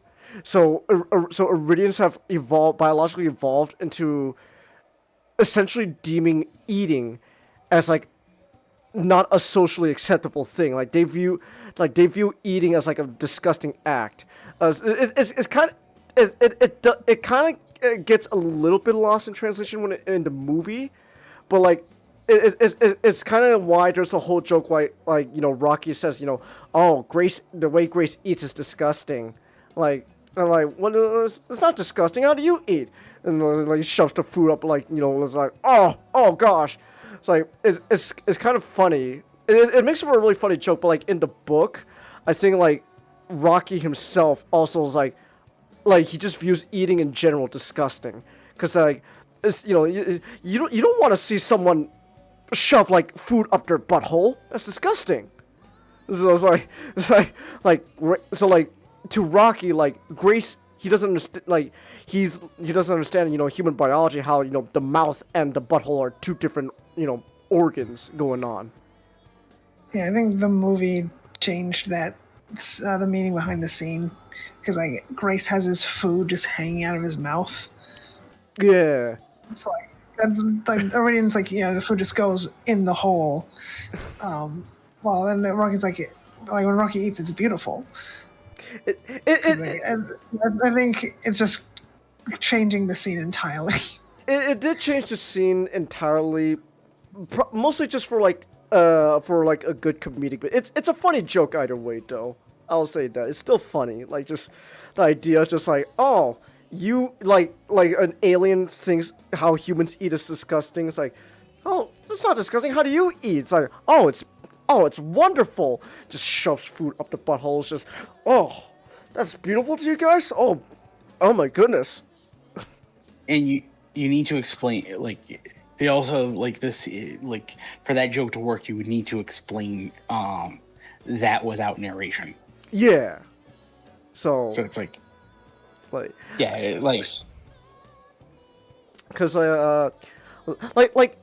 both Project Hail Mary and then The Martian, this is something they do like both in, like the book and the movies, especially the movies. It's like there's more so with The Martian, how like a lot of, like narration stuff like you could get away with the book for like exposition and all that is told through like the video logs that like the protagonists do, but like it works mostly for The Martian because Mark is stuck on a planet. Who else is he gonna talk to? He's gonna talk to a camera so it doesn't go crazy. Also, like, and it's also like worth noting that like Mark's narration in The Martian is very like he's very like Peter Parker-esque, for lack of a better term.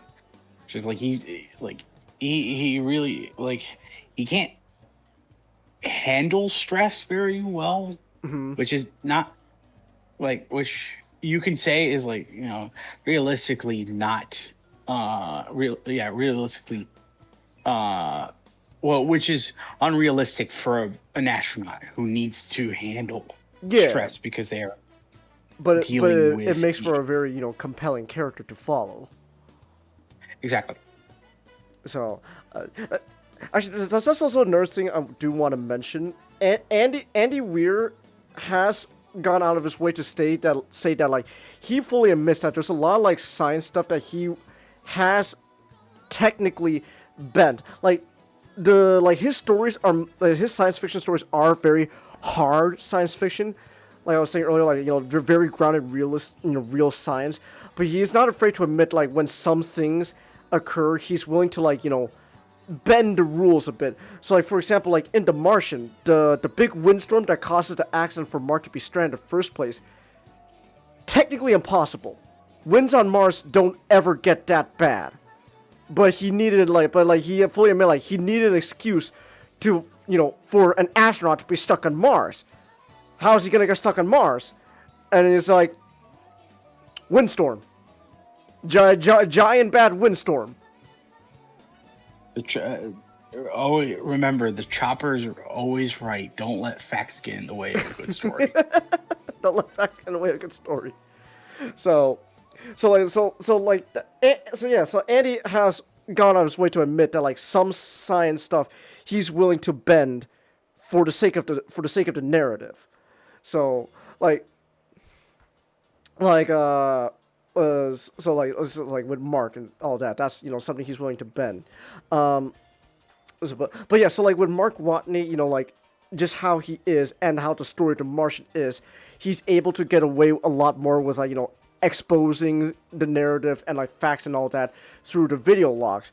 But with Project Hail Mary, sure, Grace does the same kind of thing for a bit, but like it's not as prevalent because at the same time, especially for the sake of the movie, you gotta balance your pacing well. So you gotta handle Grace being alone up in space for like a good like third of the movie, and then you gotta also tackle all the stuff that happened through flashbacks on Earth, and then on top of that, then you gotta introduce all the stuff that goes on with Rocky. So, and especially once you introduce Rocky, there's not really a need for Grace to be doing the narrative exposition through the video logs, since he could talk to Rocky. He's right there. So. The movie also like literally makes a whole joke about like the video log thing, because like, and it's to play into the fact that like Rocky as a species, they travel around like bats, through echolocation. Like they're really good hearing because they have no eyes. So like Grace is like doing like a video log thing, and then like Rocky can hear him from like several feet away. It's like, even when Grace is like whispering at like the very quietest voice you can hear, it's like, can you hear this? Yes, Rocky can hear you. Damn it. So, so obviously, Grace can't go out of his way for the sake of pacing to just constantly like interrupt like a scene to like tell through a video log to tell you, okay, this is how Iridians eat. Like, they can't do that for the sake of pacing. So some things are gonna have to change. So like obviously one way they changed was they made a joke out of it. Again like oh, Rocky eat beautiful. It's like, oh, that's disgusting. Oh, is it a funny joke? But like it's but like at the same time though, it is a way to kind of explain to audience how biologically the Iridians consume their nutrients and all that. 2, you get a funny joke out of it, and then 3, also for like that little segment was also part of a greater scene in general, where Grace is just kind of briefly talking about like what it's like to live with Rocky, to like, so that way they can explain to audience what's like how like biological differences can create different like I guess like behavioral norms. Like again, like Rocky has to sleep with Grace, and because that's a biological function. And then like how, and you get also like all sorts of fun jokes. Like for example, the ball itself that Rocky's in most of the time on the Hail Mary, one explains to you that he explains, yes, this is how Rocky can live inside the spaceship without dying, because he lives in an atmosphere like almost like entirely of like ammonia. So he needs ammonia to breathe. He can't survive in normal human atmosphere. So you get that, like, you convey that biological difference, but at the same time, you get like a really fun, like scene out of it where, Rocky's in the ball, he's just kind of like going around and just causing a mess, and then Grace is just, freaking like, what are you doing? Ah! So, let's say, I also gotta say, just, I really do have to mention, when it comes to the protagonist, Ryland Grace himself, Ryan Gosling himself just does a really good job of making you come to like this character. Because, like, Ryan Gosling, like, we talked about how, like, Ryan Gosling over the years has just kind of got this reputation on the internet of, like, he's literally me for real. Oh, yeah, he's just me, man. Like, he's just the guy. But, like, also, like, Ryan Gosling is just a very naturally charismatic person. He's just got such a natural charisma to him that, like, you just like him. You just end up liking him on screen. He's just very fun. Like, obviously, like, maybe there are other actors that could do just as good a job, or maybe better than Ryan Gosling. I don't know, but, like, Ryan Gosling does a really good job of bringing Grace, the character Grace, to life, and he's really fun. Like, what was it? I know, like, was it like Phil and Chris? They were talking about how, like, Ryan, he does do a lot of, like, ad lib and improv on set. So they'll film I think they say, like, they film a take where everything is, like, 100% close to the script as possible. And then they do another take where they could, like, okay, maybe we could ad-lib some things in, like, kind of improvise some stuff. And then, obviously, like, if you have too much improvisation ad-libbing, it could get kind of bad. YTD. Gosh, I hate Love and Thunder so much. Oh my goodness. But I think just also, like, Ryan Gosling, with that natural charisma he's got, it also helps when he does, like, a lot of, like, the improv and ad-libbing he does. I don't know if this was a thing in the book or not, because I admit I haven't read the book, but, like, when, like, a fun thing that, like, I notice, like, Ryan does with the character Grace is, like, whenever, like, he gets, like, an idea, like an epiphany, like a brain blast moment, he likes doing, like, his, like, hand clapping thing.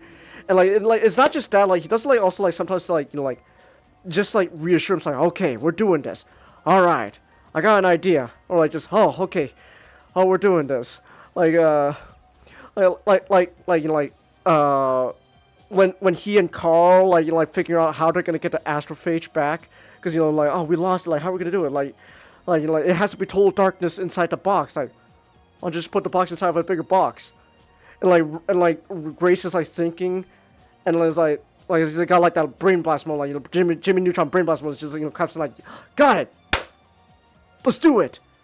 And I don't know if that's a Ryan Gosling thing or a thing that happens in the book, but, like, if it is a Ryan Gosling thing, it's such a, like, fun little detail that, like, helps us, like, bring Grace to life as, like, a real person. Like just little things like that, like oh, a little clap or something like that. And, like, and also just Ryan Gosling is just a genuinely funny person in general. So, like, a lot of jokes with Grace land just because Ryan's just hilarious as is. Like, he's a very hilarious actor. What's a good example? Like, you know what? Like, if you want a good movie where Ryan's, like, very, like, doing a very comedic role, watch was it The Other Guys, right? Or what was The Nice Guys? The Nice Guys. Thank you, not The Nice Guys, where he's got a very comedic role in that movie, but he's really hilarious. Like that part where, like, he's just, like he just immediately gets on the ground, starts, like, digging for, like the ankle gun. Like, what are you doing? I thought you said you had an ankle gun. No, I don't have an ankle gun. What are you talking about? The thing that always gets pops up in my head is the scene of him in the stall where he drops the cigarette. Oh yeah. So another scene that also pops up for me from that movie is like when he's trying to like break through the door so that he breaks the glass, but he ends up cutting himself, so he's just bleeding out. It's just like, oh dang. But yeah, so Ryan Gosling is just genuinely hilarious, I gotta say. And so again, so he brings a lot of life to the character of Ryland Grace. He's a lot of fun. Like again, like just like little things, like little clapping and like like just little details here and there that he helps bring the character life. Like how like the scene where they collect the astrophage samples from Taucetti and Adrian, and like he gets like after he's done having like his moment or something, like he does like this like heel clap thing, like like yippee! It's really funny. It's really fun. It's a lot of charm.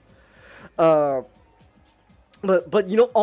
speaking of charm and just also funny, like Rocky himself is also just a great character.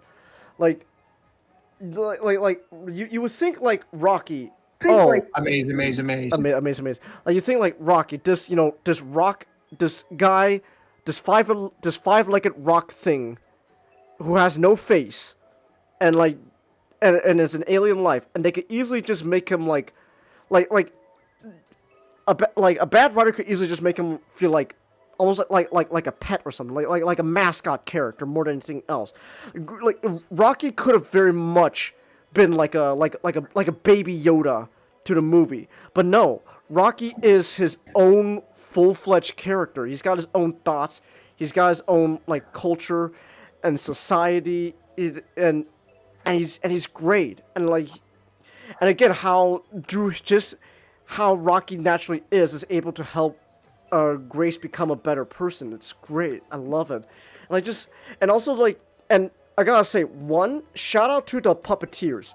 So the puppeteers have like a lot of the puppeteers are on social media, specifically Twitter /X, and they go into a lot of great lengths describing their thought process behind like certain like actions that like Rocky does to really bring the character to life. Like sometimes like people have pointed like they notice like sometimes when like Rocky gets nervous, he starts like fidgeting with his hands, like something in his hands, and then how like the puppeteers go out of their way to say like, yeah, no, that was on purpose. We thought of that like to help bring this character to life, like little subtle details like that, like he likes to fidget a little bit with his hands, and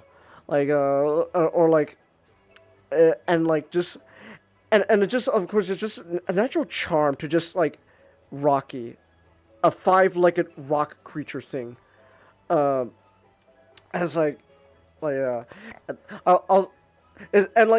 also how, like, a lot of the comedic moments with Rocky is just natural, because it just comes from the natural, like, absurdity of just being an alien life form. Like Rocky can't, like, the way Rocky is, like, opposable like fingers work is he can't do like a thumbs up action. So like every time like he's doing like a thumbs up, it looks like he's doing like a thumbs down thing. So this has become like a recurring thing throughout the movie. It was like like he does like a thumbs down thing, and eventually like Grace does the exact same thing, does like a thumbs down as a sign of thumbs up for Rocky. So like oh wow, little stuff like thumbs up baby. It's like and also shout out to the voice actor for Rocky.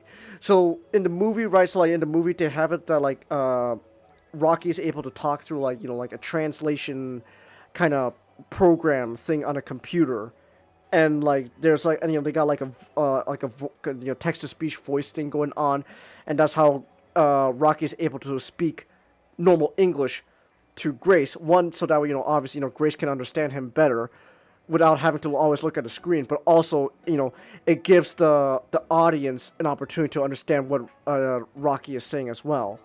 So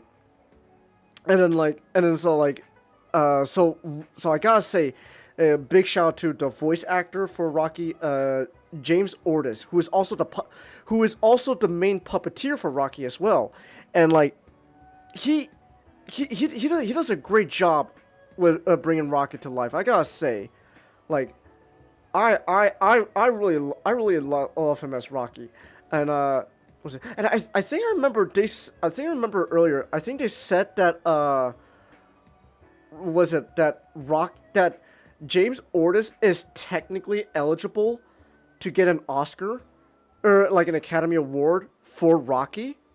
So like for like supporting actors. So I think they said that like this would be like the first time like a puppeteer got an Academy Award for like best supporting actor. I would love it if that happened. I don't think it's gonna happen because the Academy Oscar voters are stupid, and they hate movies, and I hate Oscar voters as well. But I would love it if James Ortiz got best supporting actor. So you know what they'll probably do that. They'll probably give James Ortiz best supporting actor, but then they're not gonna give best picture to Project Hail Mary because it's a science fiction movie, and the Oscars hate science fiction. So they'll probably do that. So yeah, but I was gonna say, but yeah, like just gosh, there's so much I got like you know I do also kind of want to mention this real quick, and this is both kind of like because like a directorial like difference and all that, right? Like, but also at the same time there was kind of just like a different like kind of story going on. Project Hail Mary just plays a lot more with the colors on screen than The Martian, but like to be fair with The Martian, right? There's not really a need to play around with colors as much as Project Hail Mary because, well, The Martian, you are stuck on Mars. Mars is a barren rockland. Like there's just red rock and dust everywhere. That's just how Mars is. Like it's like you go to Mars and it's like, man, am I stranded like fucking Arizona or something? Gosh, like that's just Mars. So like, obviously like the Martian's gonna have like a much different color palette. But like with Project Hail Mary, like they're able to like play around so much with color. Like the astrophage, obviously, the astrophage obviously like just little black little alien cell creature things, but then like through like infrared light, they're able to come across as like this like beautiful like red sea of like this sea of sparkling red dots. It's amazing, and like Adrian itself is like this like lush like green planet. Like it's really good. Like they really do a really well job playing around with the color. I think and I think they said that like majority of the scenes in Project Hail Mary is like practical. Like the whole set for the Hail Mary ship itself is a whole practical set they built. So like Ryan Gosling is interacting with a whole like set that he could a physical set that he can walk around and interact with, and like Rocky himself is a puppet. Like obviously like they're gonna have moments where they enhance Rocky with like CGI, but like the main puppet itself is a physical puppet that people like are moving around that are then like digitally removed in editing, for example, like some of the stuff they do is like sometimes on set, Ryan Gosling is just literally interacting with just a plastic ball, like it's just a plastic ball with like little like mocap dots on it, and then like they're able to then digitally put inside the ball the puppet of Rocky doing his thing, and it's really fun. It's really cool. I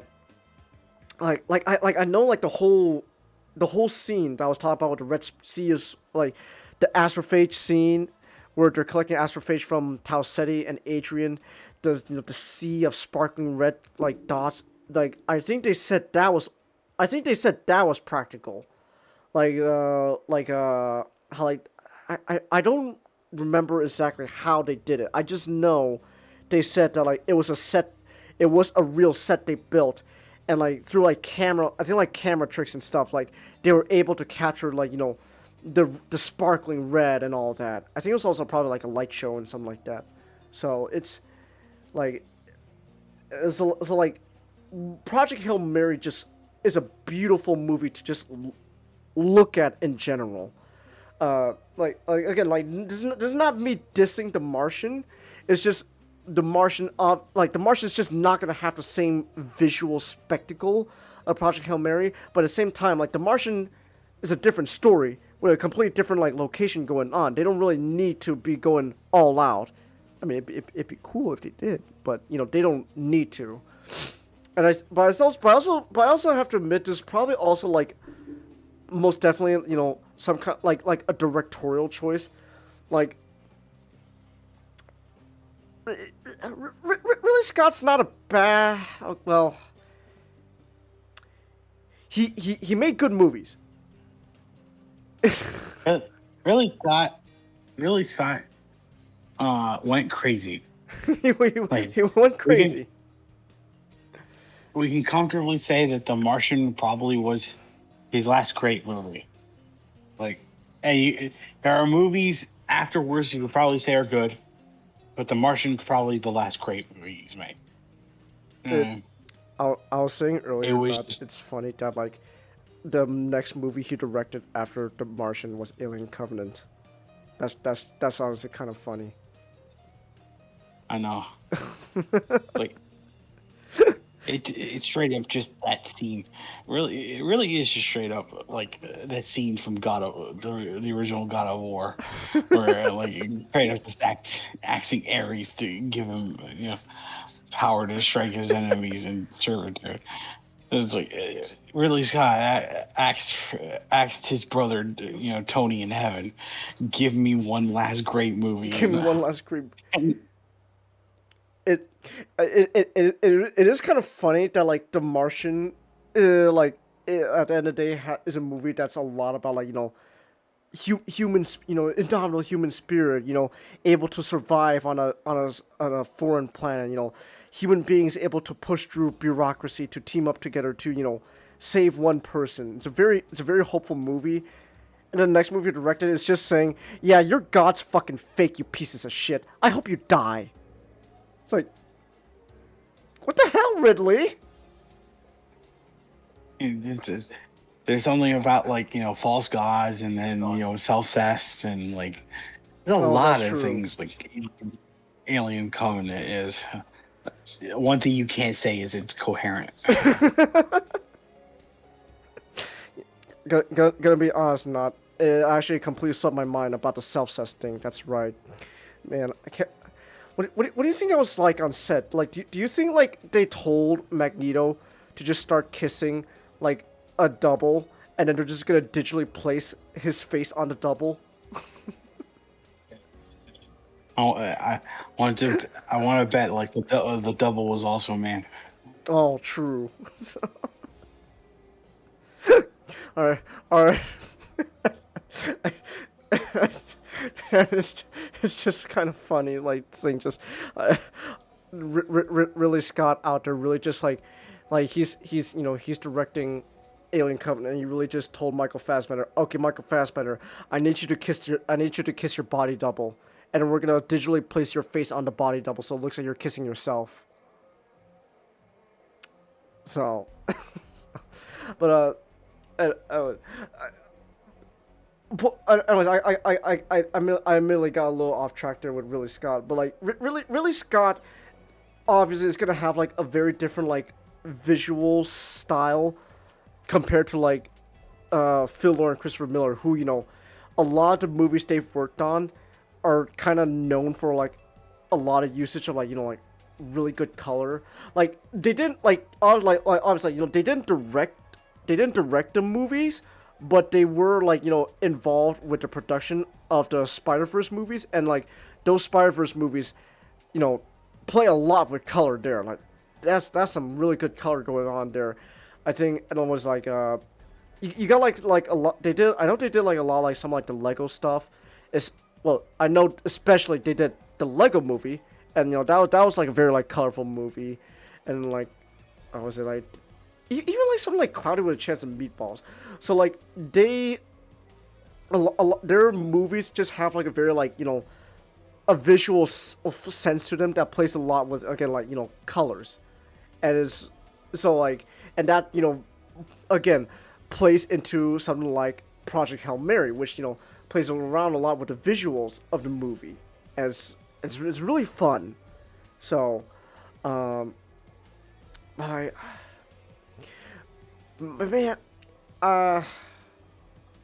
don't know. There's so much more I could honestly. I just wanted to say about Project Hail Mary, but I don't. I'm having a hard time like collecting thoughts because like it's just a really good movie, like okay, you know what? I can't say this. Like, admittedly, when I first when I remember watching like the trailer for the movie, like I think like sometime like last year, I remember it's like, this looks interesting. Like I'm like I didn't think it would be like the greatest thing ever when I watched the trailer, but I was like, this looks fun. I'll probably give it a shot. And then I remember like earlier this year, I remember seeing a trailer in theaters for Project Hail Mary. And I remember just going like, wasn't this? I thought this movie came out already. Like, didn't it come out last year? But like, no, it came out. It was this year. It's like, oh, okay then, huh? But even go ahead. It was being built up for like a few years now. It's like it was like for this like people so liked Phil Lord and Chris Miller are so they're so well liked. Yeah, like people knew them because of the Spider-Verse films. Mm-hmm. And so it's like, hey, these two are gonna.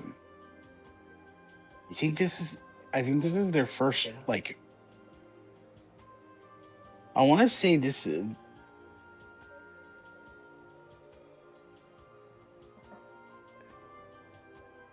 What are you thinking of? Oh yeah, no, because I had to remind myself like 21 Jump Street was their first live action film. Oh right, they did the Jump Street movies. That's right. That's funny. My name was Jeff. my name's Jeff. That's actually really funny. But it's like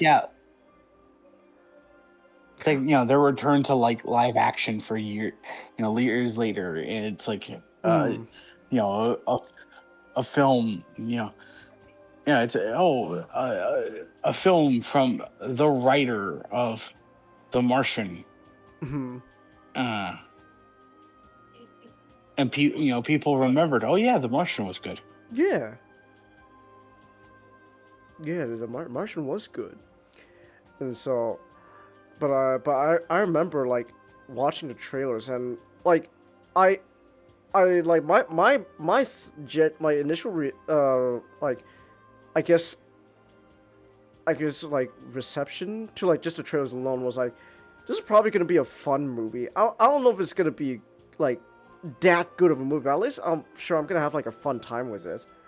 Cause you know what it is? Because I remember like the last Ryan Gosling movie I watched before was it like Fall Guy or something like that?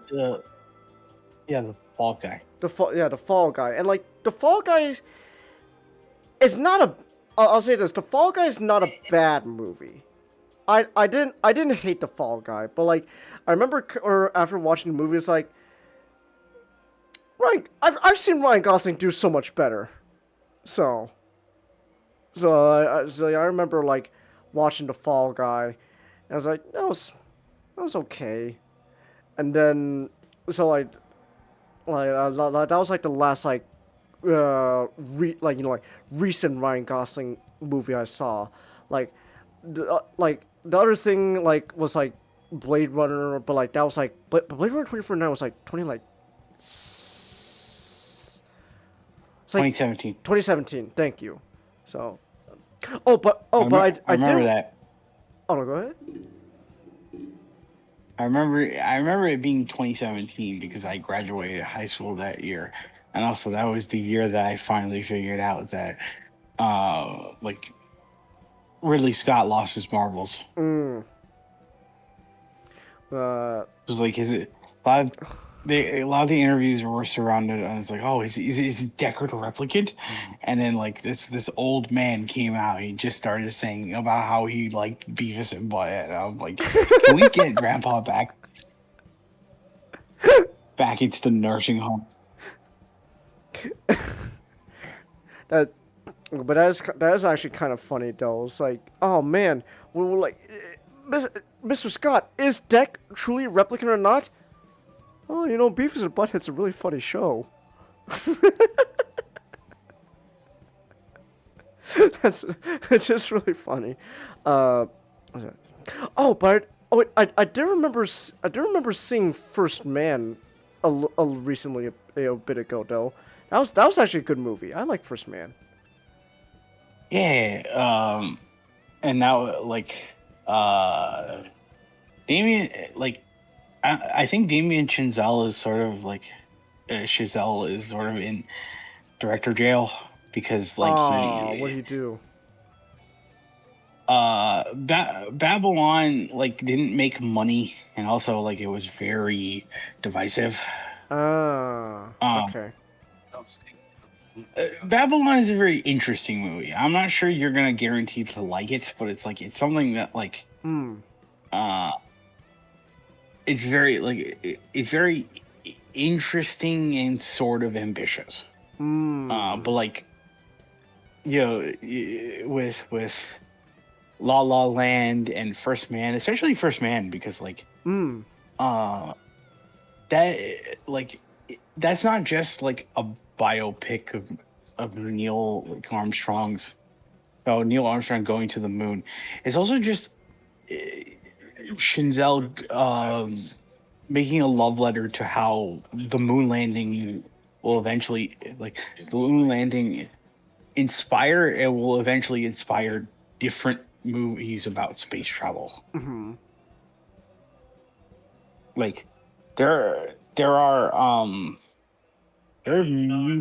There's music styles that come from 2001 and Moon. It's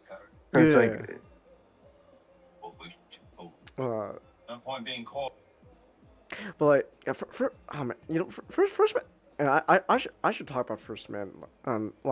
First Man's really good. That was a really good Ryan Gosling movie I watched recently. I was like, damn, that was pretty good. Nice. What was it? Oh yeah, that's right. I ended up on this tangent because I was talking about my reaction to the trailer for Project Hail Mary. So yeah, it's I like Ryan Gosling as an actor, but I remember before Project Hail Mary, the last thing I saw him in was I don't know, it wasn't bad, but it wasn't the best thing ever either. It was certainly a movie. So watching the trailer to Project Hail Mary, I was like, I'll probably have fun with it. And I just remember when the movie came out, even before the movie came out, early reviews, everyone was just singing the praises of this movie. Oh my gosh, this is the best science fiction movie ever to come out in ever. Oh my goodness. I'm obviously exaggerating, but everyone was glazing this movie. Everyone was gushing about it, and I remember it can't be that good, can it? It can't be that good. And then but I remember was it? I remember I remember we were rewatching Frankenstein for the Oscars. I remember on Twitter, like Guillermo del Toro himself like saw the movie early, and even he was like, "Oh my gosh, this movie is great." It's like, oh shit, if this guy likes it, then damn, it must be good. Oh my goodness. So, but like, I was initially hesitant about Project Hail Mary. Went to see it in theaters. Yeah, it's that good. Because like, was it you know what? Because Phil Lord, Christopher Miller, right? Like Spider for a joke, like it's like, oh, it can't be that good. It's that good. Wow. Damn. Okay then. So, I'm glad I watched Project Hail Mary. It was it's such a fun movie, and like, what was it like? Didn't they say? I think this movie is like now like on the track of becoming like the second highest grossing film of the year. So like, really good right there.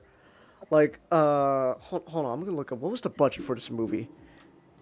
Project Hail Mary budget.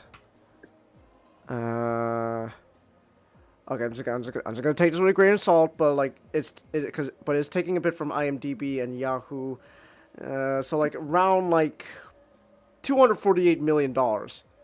So like, let's round up like 250. So like almost $250 million budget, and then I think they said like last time I checked it made like 60 million or like something. Hold on, I can literally check the box. I can literally check the box office now. Project Hail Mary, box office. Let's see here. Box office mojo. We are looking at yeah, like about $660 million. So more than yeah, that's yeah. Wait. Hold on, I'm trying to double check. I'm trying to. Yeah, it's more than double its budget. So like it made back more than its budget. So like it's doing pretty good. It's considered a success. So I'm glad that this movie is now considered financially successful, and honestly, I gotta say, big, like, it was really surprising that they actually, like the people behind the movie, they actually responded to fan reception and decided to keep the movie in theaters longer. Because I know, like, Project Hail Mary was about to come out on digital much earlier, but then, like, they decided, you know what, we'll delay it a bit. It gets to stay longer in theaters. And, like, it still is in theaters. You can still catch this movie on the big screen. Like, showtimes are still there, but like now it's like, oh wow, like it's been more like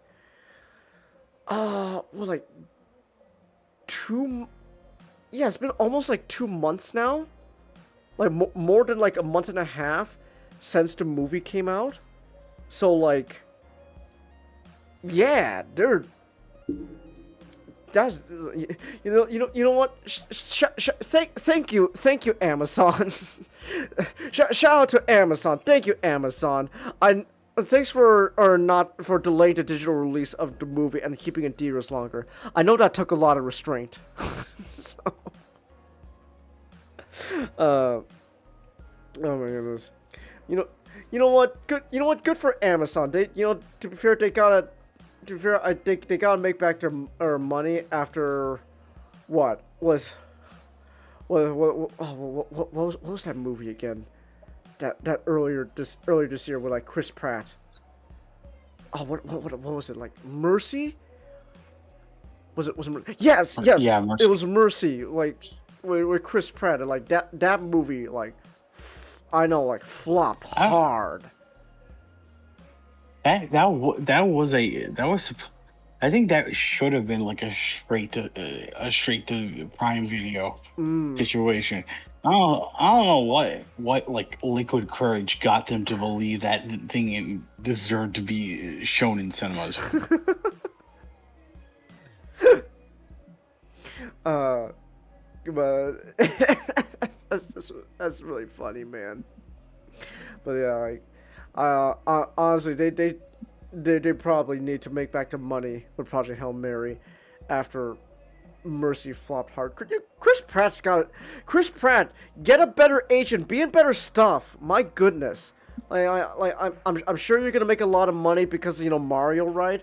But like, dude, you need a better agent. Be in better movies, man. Like,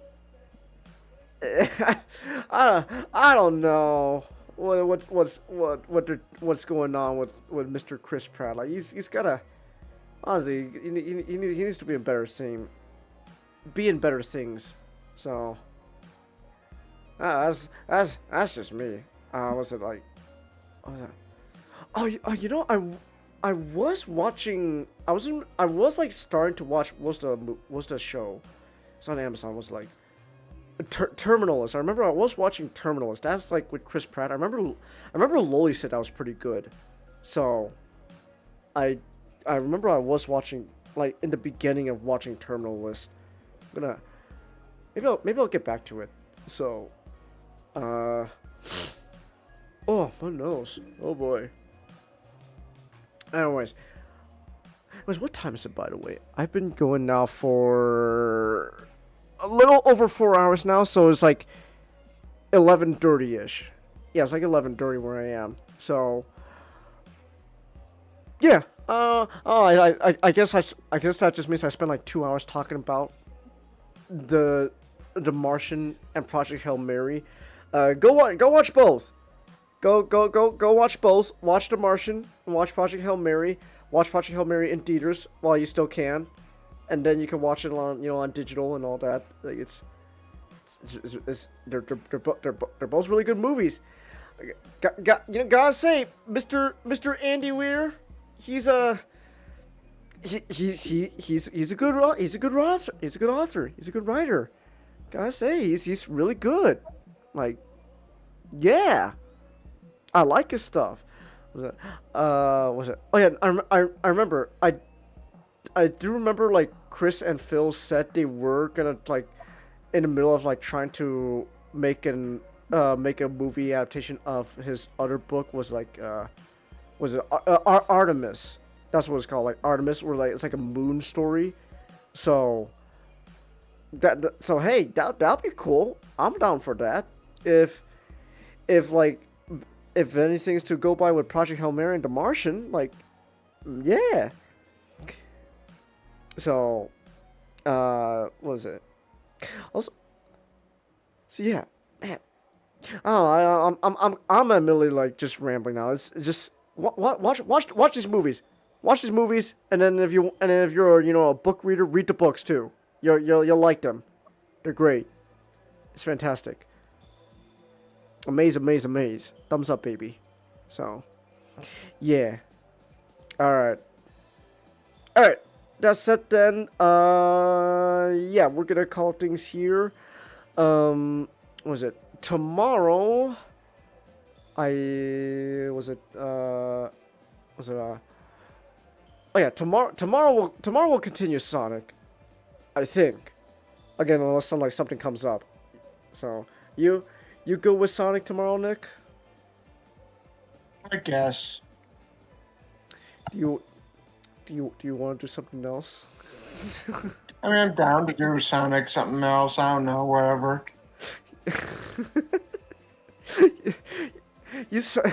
Why are you the one that sounds so disappointed with Sonic? It's not so much that I'm a guesser or disappointed with Sonic. I don't know what it is. Maybe it's because of like where we are at in the comic that I just don't really feel. I'm not in the mood. I'm not in the mood. I'm not getting hard for Sonic. No, gosh, I am never saying that phrase again. I mean, we could just read like an issue or two, like last time. Whatever you want to do. Well, we'll try Sonic, and then if something happens, then we could just switch. It really could just be we'll just switch gears depending on what goes on, man. Like if we honestly like don't feel like doing Sonic, or like we're just like we get like tired in the middle of it, we could just switch gears to do something else. So yeah. Yeah. Alright. In that case then, look forward to that tomorrow then. So yeah, until next time, good night. Statement.